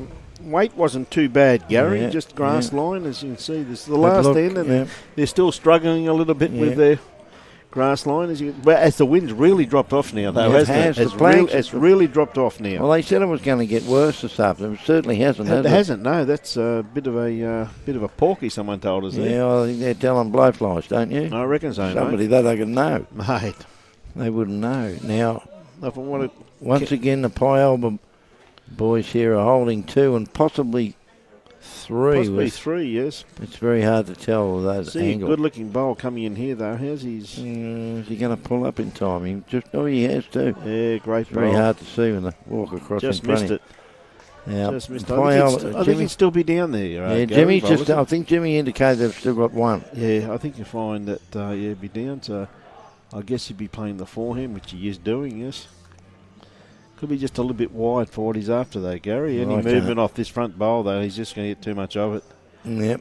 Oh, you wouldn't want to turn it up too far, would he? No, that's for sure. That's for sure. So the coffee machine is calling the... that's what a grinder is, isn't it? Certainly is. Now, what's he going to do? It looks as though he might be just underneath with the proper weight. Yep. So it's all getting fairly exciting, folks, because most of the matches are getting down to the pointy end, and we only have probably a handful of ends to go in any one of the matches. Teresa, they'll be safe, love. Great play, Johnny. Know him very well. He's played exception good bowls out here this afternoon too. But I love that comment too. Yeah. Does a lot of work for lawn bowls, Johnny Walker, mate. Now, what's Graham done here? This is Bogger. He's played this pretty well. How's he going? Is he going to get back in time? Just going to run through. No, he's not. Okay, so... But you got to love John's enthusiasm for our great game too, though, Gary, don't you? He's absolutely... Well, you do, and... You know, he absolutely loves it. Yep. I don't know how old he is now. I wouldn't even bother to ask, but... He's been a hell of a good player for a long time, John, hasn't he? He certainly has been. He plays a lot of, loves his bowls. And he commands a bit of respect too because of his persona, you know, the type of man that people listen to what he has to say. Well, I've always had some good conversations with John over the years. And well, he's highly respected. He and I have often had chinwags, and I must admit, I do listen to the man. That's for sure. Well, most people do. He's that sort of bloke, isn't he? No, that's for sure. You know, if he's got an opinion to give you, you don't just walk away and say, well, you don't know what you're talking about. We see you always listen to what he has to say. Jim's first bowl, perfect grass line for what he's after. Just his weight line just a little bit heavy, that's all. But I think he's just trying to play safety first. And I think he's just trying to put a bowl where they can't lose too many. I mean, they're pretty safe on the overall. Of course. But then again, that's, of course, that's typical Skip. He doesn't want to, No, he doesn't want to lose the game. That's for sure. He's obviously a bloke who's been playing for quite some years. And, the first thing about playing a team game like this in Pennant is the overall board, isn't it? Yeah, that's for sure. You can have a lot of people who say, well, I don't give a rat's about that. I'm going to win this game. Yeah. And they try a crazy shot and end up dropping 8 or something. No, that's true. I've seen it. I've seen it so have all the I. time. So have I. I've seen Skips, one behind on their rink and 2 up overall on the there's board. A lovely shot from Grinder here. Yeah, he's played that very well. He has too, and that's another one to the Dalby boys. So they're not giving up. Remember years ago, Gary, at Surfers Paradise Bowls Club, we were 2 up overall with 1 end to play. Yeah. The Skip was 1 down on the head, and we said, put your bowl in the pocket. He said, no, he said, I can see your shot down there. And we bang. Dropped to 3. Yep, let's have a look. How many times have you heard somebody tell you that? Well, he looked at his own board and not the master board. Of course he did. And one thing about Pennant, as you know as well as I do, it is a team game, not an individual game. And some of them, they just get carried away with their own ability. Jim's played a great bowl in this. He split these bowls up just nicely. He split them up very nicely. Yeah, well, he has, but now what are they suggesting here? Yeah.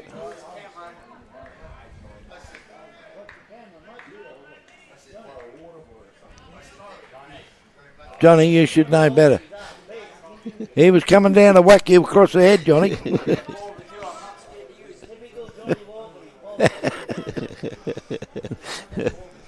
He's coming in, Johnny's answering him back now.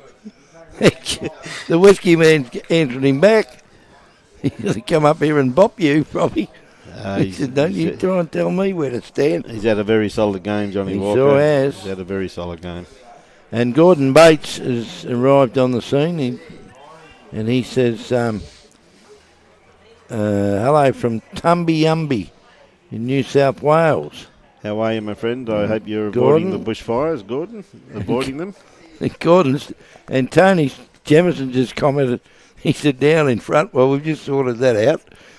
Robbie was nearly climbing the balcony here with his 4x2 wouldn't reach far enough. See, Robert's got this very well pointed here. Yep. Tell you what, he's going to draw another one, I think. He's not too heavy to clunk it, is he? He's going to. If he does, he could be in trouble. Well, he's... No. I think, actually, that might be his own bowl. Three. It is, of course, that's three right. Shots. 3 shots. 3 shots, they shook hands. And the that's 19-18. the Pialba boys have nearly scrambled a win there, but they've come back and they've been ultimately defeated. Dalby went down 19-18 to the I think Pialba it's combination. 19-18. Yes, that's the After final 21 score ends. on So that that's rink. the final score. Peter Ivey's rink still got a few ends to play Yeah, here. they've only played 17 there. They're leading 23-11. Yep. So they got 12-shot advantage. And the boys on the other rink, the final rink, I can't quite see. They're playing their last end now. Yes, they are. And it's 15-16 15-16. And we're not... to Stephen Savage, which is the Dalby combination. Yeah. I'm not quite sure who's going. We haven't been watching those. Who owns what bowls? But it would appear. I'd say by the looks of that, there's two lead bowls on. There's 2 blue bowls. Yeah, that'd be from the Very close. That'd be from the Dalby lead, playing with Stephen Savage.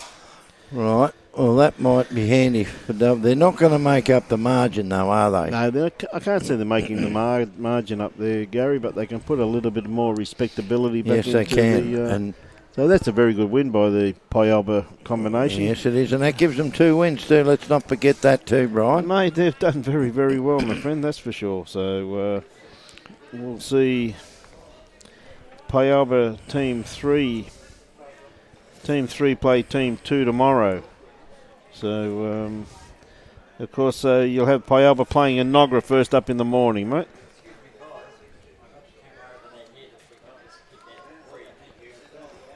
So that'll be first up tomorrow morning at 7:30.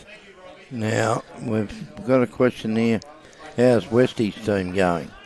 Westie. That's T.J. Ruai, Trevor Allwright, Craig Hodges and Jeff Westall, I presume. From Pialba. Do you know which is which there, mate? Who are we talking about, mate? Oh, now Peter Ivey. Yeah, Peter Ivey's on the centre green, isn't he? He's on rink 2, In mate. the middle. Yes. So Westies, let me just check that for you. That was they're on their last end now, I believe. Yeah. Yes, they are. Troy. And who is it? At the moment, Denise.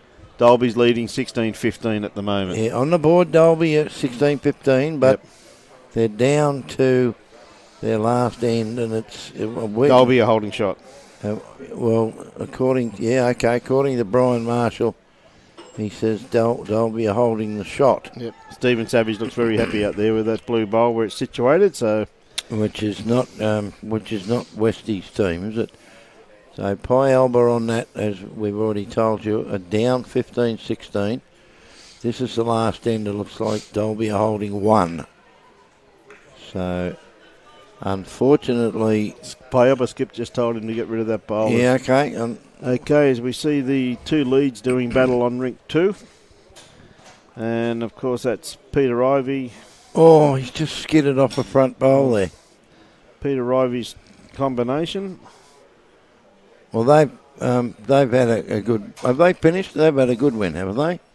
No, they're still playing, my friend. Peter Ivey. Oh, well, they're the ones who've had a few ends to go, are they? They certainly are. Okay, so they've played 18 ends, and Pialba are leading 23-13. So it would appear that unless something disastrous happens, Pialba boys will win this match and will give them 2 wins for the day. And clash with Enogra first up tomorrow morning. Yes, and that's going to be a beauty too, isn't it? Mm. Okay, what's happened here? They've come a bit of a whack and a wobble through the head, but I don't think so. We see altered anything. The Dalby second.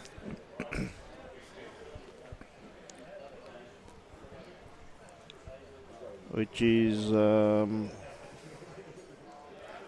Keith's Tickle. Who was that? Played a great bowl too. No wonder. Dalby. Keith Teakle. Played a beautiful bowl. Just got a resting toucher. Mm-hmm. And, of course, the skip, very happy with that. I think, why wouldn't you be?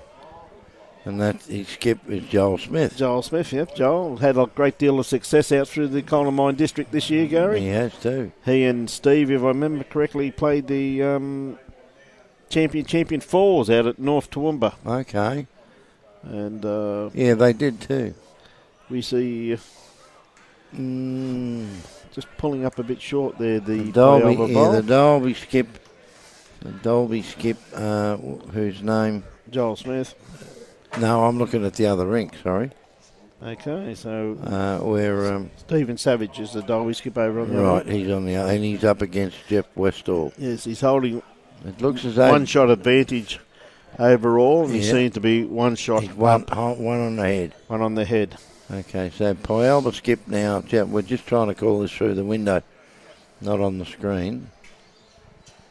And you can see there's still quite a few people here, folks, and upstairs in that glass balcony area, there'll be a heap of people up there as well. Now, Westie's, what's he done? He's had a swing and a miss, has he? Yep. And Oh, see a lovely try there from the Pialba second. Stephen Savage is coming back now with his final bowl Ian Sangster. on this last end. We're trying to broadcast two games at once Two here. games at once, yeah, but Yeah. anyway, it's on the last end. So, ladies and gentlemen, when the conclusion of play today and we wrap up, we on board tomorrow morning, bright and early, 7:30 Queensland time. So we're just watching this last end here by the Pialba third.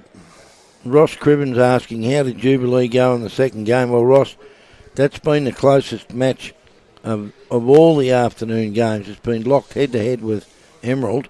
The last score we were able to bring you was that they were 47 all on 52 ends. Now, they're on another green, and we can't... We can't see from here, we Ross. can't see from here. Mate, they're basically 3 greens away from us. Bringing mate. you updates on that. Yeah, sorry about that, Ross. Yeah. Whatever we can't give you tonight, folks, if you've been listening to the scores, I'm sure most of you have, and you've probably got your own records at home, so you keep your own ladders and tables and results, I would guess. Whatever we can't bring you in finality this afternoon, we'll certainly bring you tomorrow morning. There's one thing I can assure you, though, Ross. I've seen the Jubilee boys play a few times today, mate, and a few games, a few ends, and I'll tell you a second, mate, Killer was all over it. Now, the boys on that other rink of Jeff Westall and Stephen Savage, they're walking back, so their game is all over, and we're just trying to get an indication because I can't see the board. They're all standing in front of the board. No one's going to do the board. Now we're trying. Looks as though Dalby got one. Dalby got one. Okay. Well, so Stephen Savage just said to me. Is he indicated? He indicated one. Okay. So he wins by 17 to 15. Yeah. On So his Dalby have won that by 2 shots. Yep, 17-15. 17-15. They still haven't put it on the board. I would have thought somebody did. No. No, they're all milling around. So this is the last rink on the green in this game. It's been a colossal game. There goes now Gary. It just went up then. 17-15 on 21, mate. Okay. We were right. Well, somebody did it for us. Yep. We already preempted what the score was. Now, Yep. on the remaining match, let's just give you an update there. I think they've still got a couple ends to go after this. Yes, they right? have to, Gary. So we'll stick with this Righto. game. It's very good to be able to bring you this. Sure is. So Jolie, they still playing? Yeah, Joel's played, has he? What's he done? Yeah, he just pulled up short there, mate. He's run into the bunch at front. Yep. And I don't think he'd be too concerned. Pretty hard, Gary, to add to that when it's off the line Yeah. and you've got all that stuff in front of you, haven't you? You know what I He mean? sure is. But I assume that he's holding one shot down there by the looks of well, it. they've played 19 ends. This will be the 20th end. So they've Yep. got one end coming back towards us. this way. And the Pialba boys are leading 23-14. So, Peter Ivey just picks up the kitty. So they're certainly going to win the match. So they've still got the Dalby boys have got one. Yeah, well, Peter Ivey just had a bit of a slider off a front bowl he there, did. Gary. Yeah, I saw that. As you see, Robbie's got it here. Look at this. Anthony Williams says, keep it going, Pialba, big Ant. G'day, Anthony. Yeah. How are you, my friend? So, Great effort, Dalby. Joel just trying to add to this. He's got it very well pointed too, just quietly. How's his weight? His weight's looking not too bad. Maybe just not there. Gee whiz, it wasn't far away though. But nothing is set in concrete yet, even though we look at this and we say, okay, the Pialba boys have won 2. It all depends on what happens tomorrow and margins and different results, doesn't it, Brian? That's ever so true. It's always never over, as we saw with the North versus South Challenge and everything else we've seen some great bowls and some never over to the fat ladies things, mate, is it? You know what I mean? Absolutely amazing. So, Trevor Breeze, we've just given Hey, Breezy, how are you, mate? Given the best update we can. The last score we had, Trevor, was that the Jubilee and Emerald match has been the closest of any game this afternoon, and it's been nothing more than 1 or 2 shots different between both the teams right from the get-go.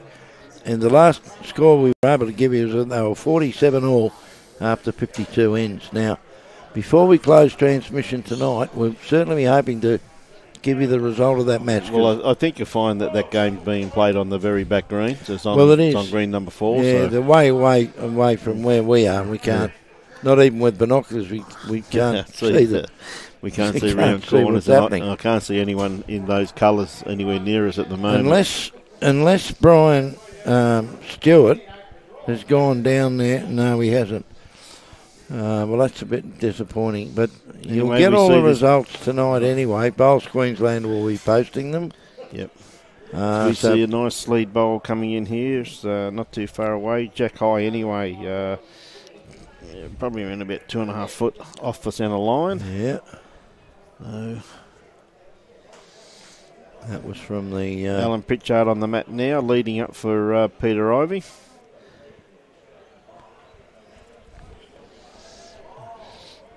And, of course, Joel Smith's got Philip Lane playing lead for him. Philip Lane, that was with the blue-coloured bowl there, blue-coloured bowl, yes. And I think... I don't think shots been played on this ring just yet, you Gary. wouldn't think so. I don't think so by the looks of things. Alan's dropped the fairway short of that. He's been a lovely bowler for a long time too, hasn't he? He certainly has been, my friend, that's for sure. Okay, so here's Philip Lane with this is the last game of this particular Pialba Dalby match. And Philip Lane has played reasonable grasp, but he's dropped a good 5-6 feet short. Yeah, no, that's for sure. Now, Alan Pritchard is persisting on his forehand. He certainly appears to have better weight. He's just got to escape a bit of clunk activity, and he has. And he's come beautiful up bowl there, lovely bowl about there. a bit more than a foot short, but he is shot. Yeah, no, it's a great bowl there, that's for sure. So even this very last end, the Dalby boys, as you wouldn't expect, they're definitely not giving up their Gary. No, they're not. They're playing very well. And Keith Teakle is the second for... Got this very well pointed. I'm not too sure on his grass line here. He's nowhere near not here. Not too sure on his grass. Yeah, sorry, just his weight. Having a great time. Wish you were here. That's ever so true, my friend. But he's not. That's for sure. Okay, so... Nowhere near it. Tell you what, it feels like midnight here this time of the day, doesn't it? It's overcast. It's not overcast, it's just sheer smoke. It's smoke and it's... Well, that's only because it's an hour later than what it is at home. Yeah, but see, my curtains will probably still be getting sun on them up on Danbury Mountain because we're in Queensland. They don't fade as often, though, do they? No, mate, we don't with the daylight saving. They don't fade as quickly. Don't you love those comments? They make me laugh, I'm telling you. Okay, we see just trying to correct his weight. This is Ian Sangster dropped a bit short, and poor old Keith Teakle, he's dropped shorter than his first. Yep. He's turned around with a look of disgust on his back. I couldn't see his face. Okay, so what's Mr. Ian Sangster used to be a member of the Mackenzie Park Bowling Club on the Gold Coast. Really? Yes, Okay. he was, played there. Now, he hasn't improved much either, has he? No, he's blowing a bit of smoke. Well, the green's obviously slowed down a bit with the Well, I'd say so by the looks of this head here. lateness of the hour, because every bowl except the first one is short of the jack. Yep. So now we have Noel Corbin from Dalby. Now, he appears to have a little more upness Played that very than well. the others, and indeed He's drawn the his shot. upness is sufficient to give him the shot. Absolutely. So now we go back to, where are we? We're back to Tony Smith. And Tony's coming down on pretty much the same hand as everyone else in there. He's pretty well grassed here too, isn't he, Brian? He got it very well grassed, mate. He's got pretty good weight on this too. Yeah, Is he he going to damn run well has. out? Have a Tell look you at what, this. He's not far away. Peter Ivy's jumping all over this. Beautiful He should ball. like that. Mate, he got the hat and all. Hat came off. He got the hat. He got the hat removal. So He got the hat. that Peter was- Ivy took his hat off. he did. And that was, who was that? Tony Smith who played that. Beautiful bowl. Couldn't Yeah. have played it any better. Well, anything you can do, I can do better, he said to no, Noel. they've had a great tussle. And Noel's come down with his second bowl now, and he's out there fairly well. And I think these boys have realised that the green slowed up a bit. He's got a bit on it, maybe just a little bit wide with this well, one. he's coming to a pretty good home. He hasn't missed it by much, has he? Very good home, and the best thing about it, his bowl is not too far away from his bowls bag. No. And that's something that you got to really. Oh, well, you chuck him in the ditch for the last one. We got no hope. have we? got no hope. In the ditch, close to the bowls bag. I'm happy. Now, Tony Smith just played a clanger, and he's out there nicely again. I think he'll be going round to see around the back. No, I don't know about that. I wouldn't mind betting he's done it again, nearly. No, he's Well, going to be he's just short. going to drop his weight up. Look, he's riding it home. He's got the pedals in motion, but he just didn't quite reach. You've only gave it one more kick. Yeah. One more kick it may have got there. Okay, so it's the Two skips going to the head now. To Pialba, the Pialba skips are heading up, and they are holding one shot. And as you can see, the score is 57-50. So, irrespective of what happens here, Pialba are going to win the match, as we suggested about half an hour ago. Yeah. But this is just all. These are important, they too, Brian, because it's all You want to margin. get close, mate. You want to get close. That's You for don't sure. want to just start chucking them anywhere, because margins come into it too. That's right, as we see Joel At Smith. the end of the day. Joel Smith very close with this, maybe just a little bit too heavy. Well, I think But he gave it every opportunity. Yeah, he did what I said. Chuck it straight in the ditch. Yep, he was very close. Close to your bowls bag. He stayed on too, so it could be very beneficial there. But Peter Ivy, who's absolutely led this team very, very well here this afternoon. He's out there nicely. Peter, a very experienced player. He looks to be pretty good. They're getting down applauding this one. Yeah, why wouldn't they? Have a look at he's done here. He's all over He's it. got it. He's all over it. Absolutely magnificent. Well, that's a great shot. Well, that's certainly made two, I would think. Absolutely magnificent bowl there by Peter. We couldn't see much of the jack, could he? No, He's just got to. Played it with great weight though, Yeah. Gary. Absolutely magnificent weight. Okay, now We see Joel. Tell you what, he's going to be pretty close to this. Smithy's coming down here. Is he going to? He's going to clip up something and do nothing. And now the about ready to shake it. Skips have already shaken hand, but in terms of margins, Peter's wisely decided there's no danger. He's wisely decided to try and draw another shot, and if he gets past these front bunch, which he's not going to. But anyway, the Pialba boys have ended up with two shots. Two shots to go under that And score there. That makes it 59-50 overall. And the rink score on that particular game was 25-15. Yes, I think Joel Smith had a pretty good fight back there when he was down there early, Gary. But with that, ladies and gentlemen, we'd like to wrap up. And on behalf of the Gold Coast Tweed District Media team, big thank you to Robbie Allen, who's our chairman of media. Everything. He's the boss of everything. And, of course, we also have in the technical side of things today, daughter of Julie, otherwise known as Tony Allen. And on behalf of Gary Thomas and myself and the media team, we'd just like to thank Bowls Queensland and Tweed Head Bowls Club And I know for a fact Bowls Queensland would love to thank the Bowlsland Match Committee, greenkeepers, umpires, bar staff, bistro staff for all their tireless efforts in making this event run very smoothly. And don't forget, ladies and gentlemen, we're back on air tomorrow morning at 8:30, so come back. It's going to be some cracker games. And 7:30 if you're in Queensland. 7:30 in Queensland, 8:30 in New South Wales. So we'll be on air hopefully around about 25 past. Right. So all I can say, ladies and gentlemen, enjoy your bowls and support your club. And thank you very much, and we look forward to your company tomorrow morning. Thank you. Good afternoon, everyone.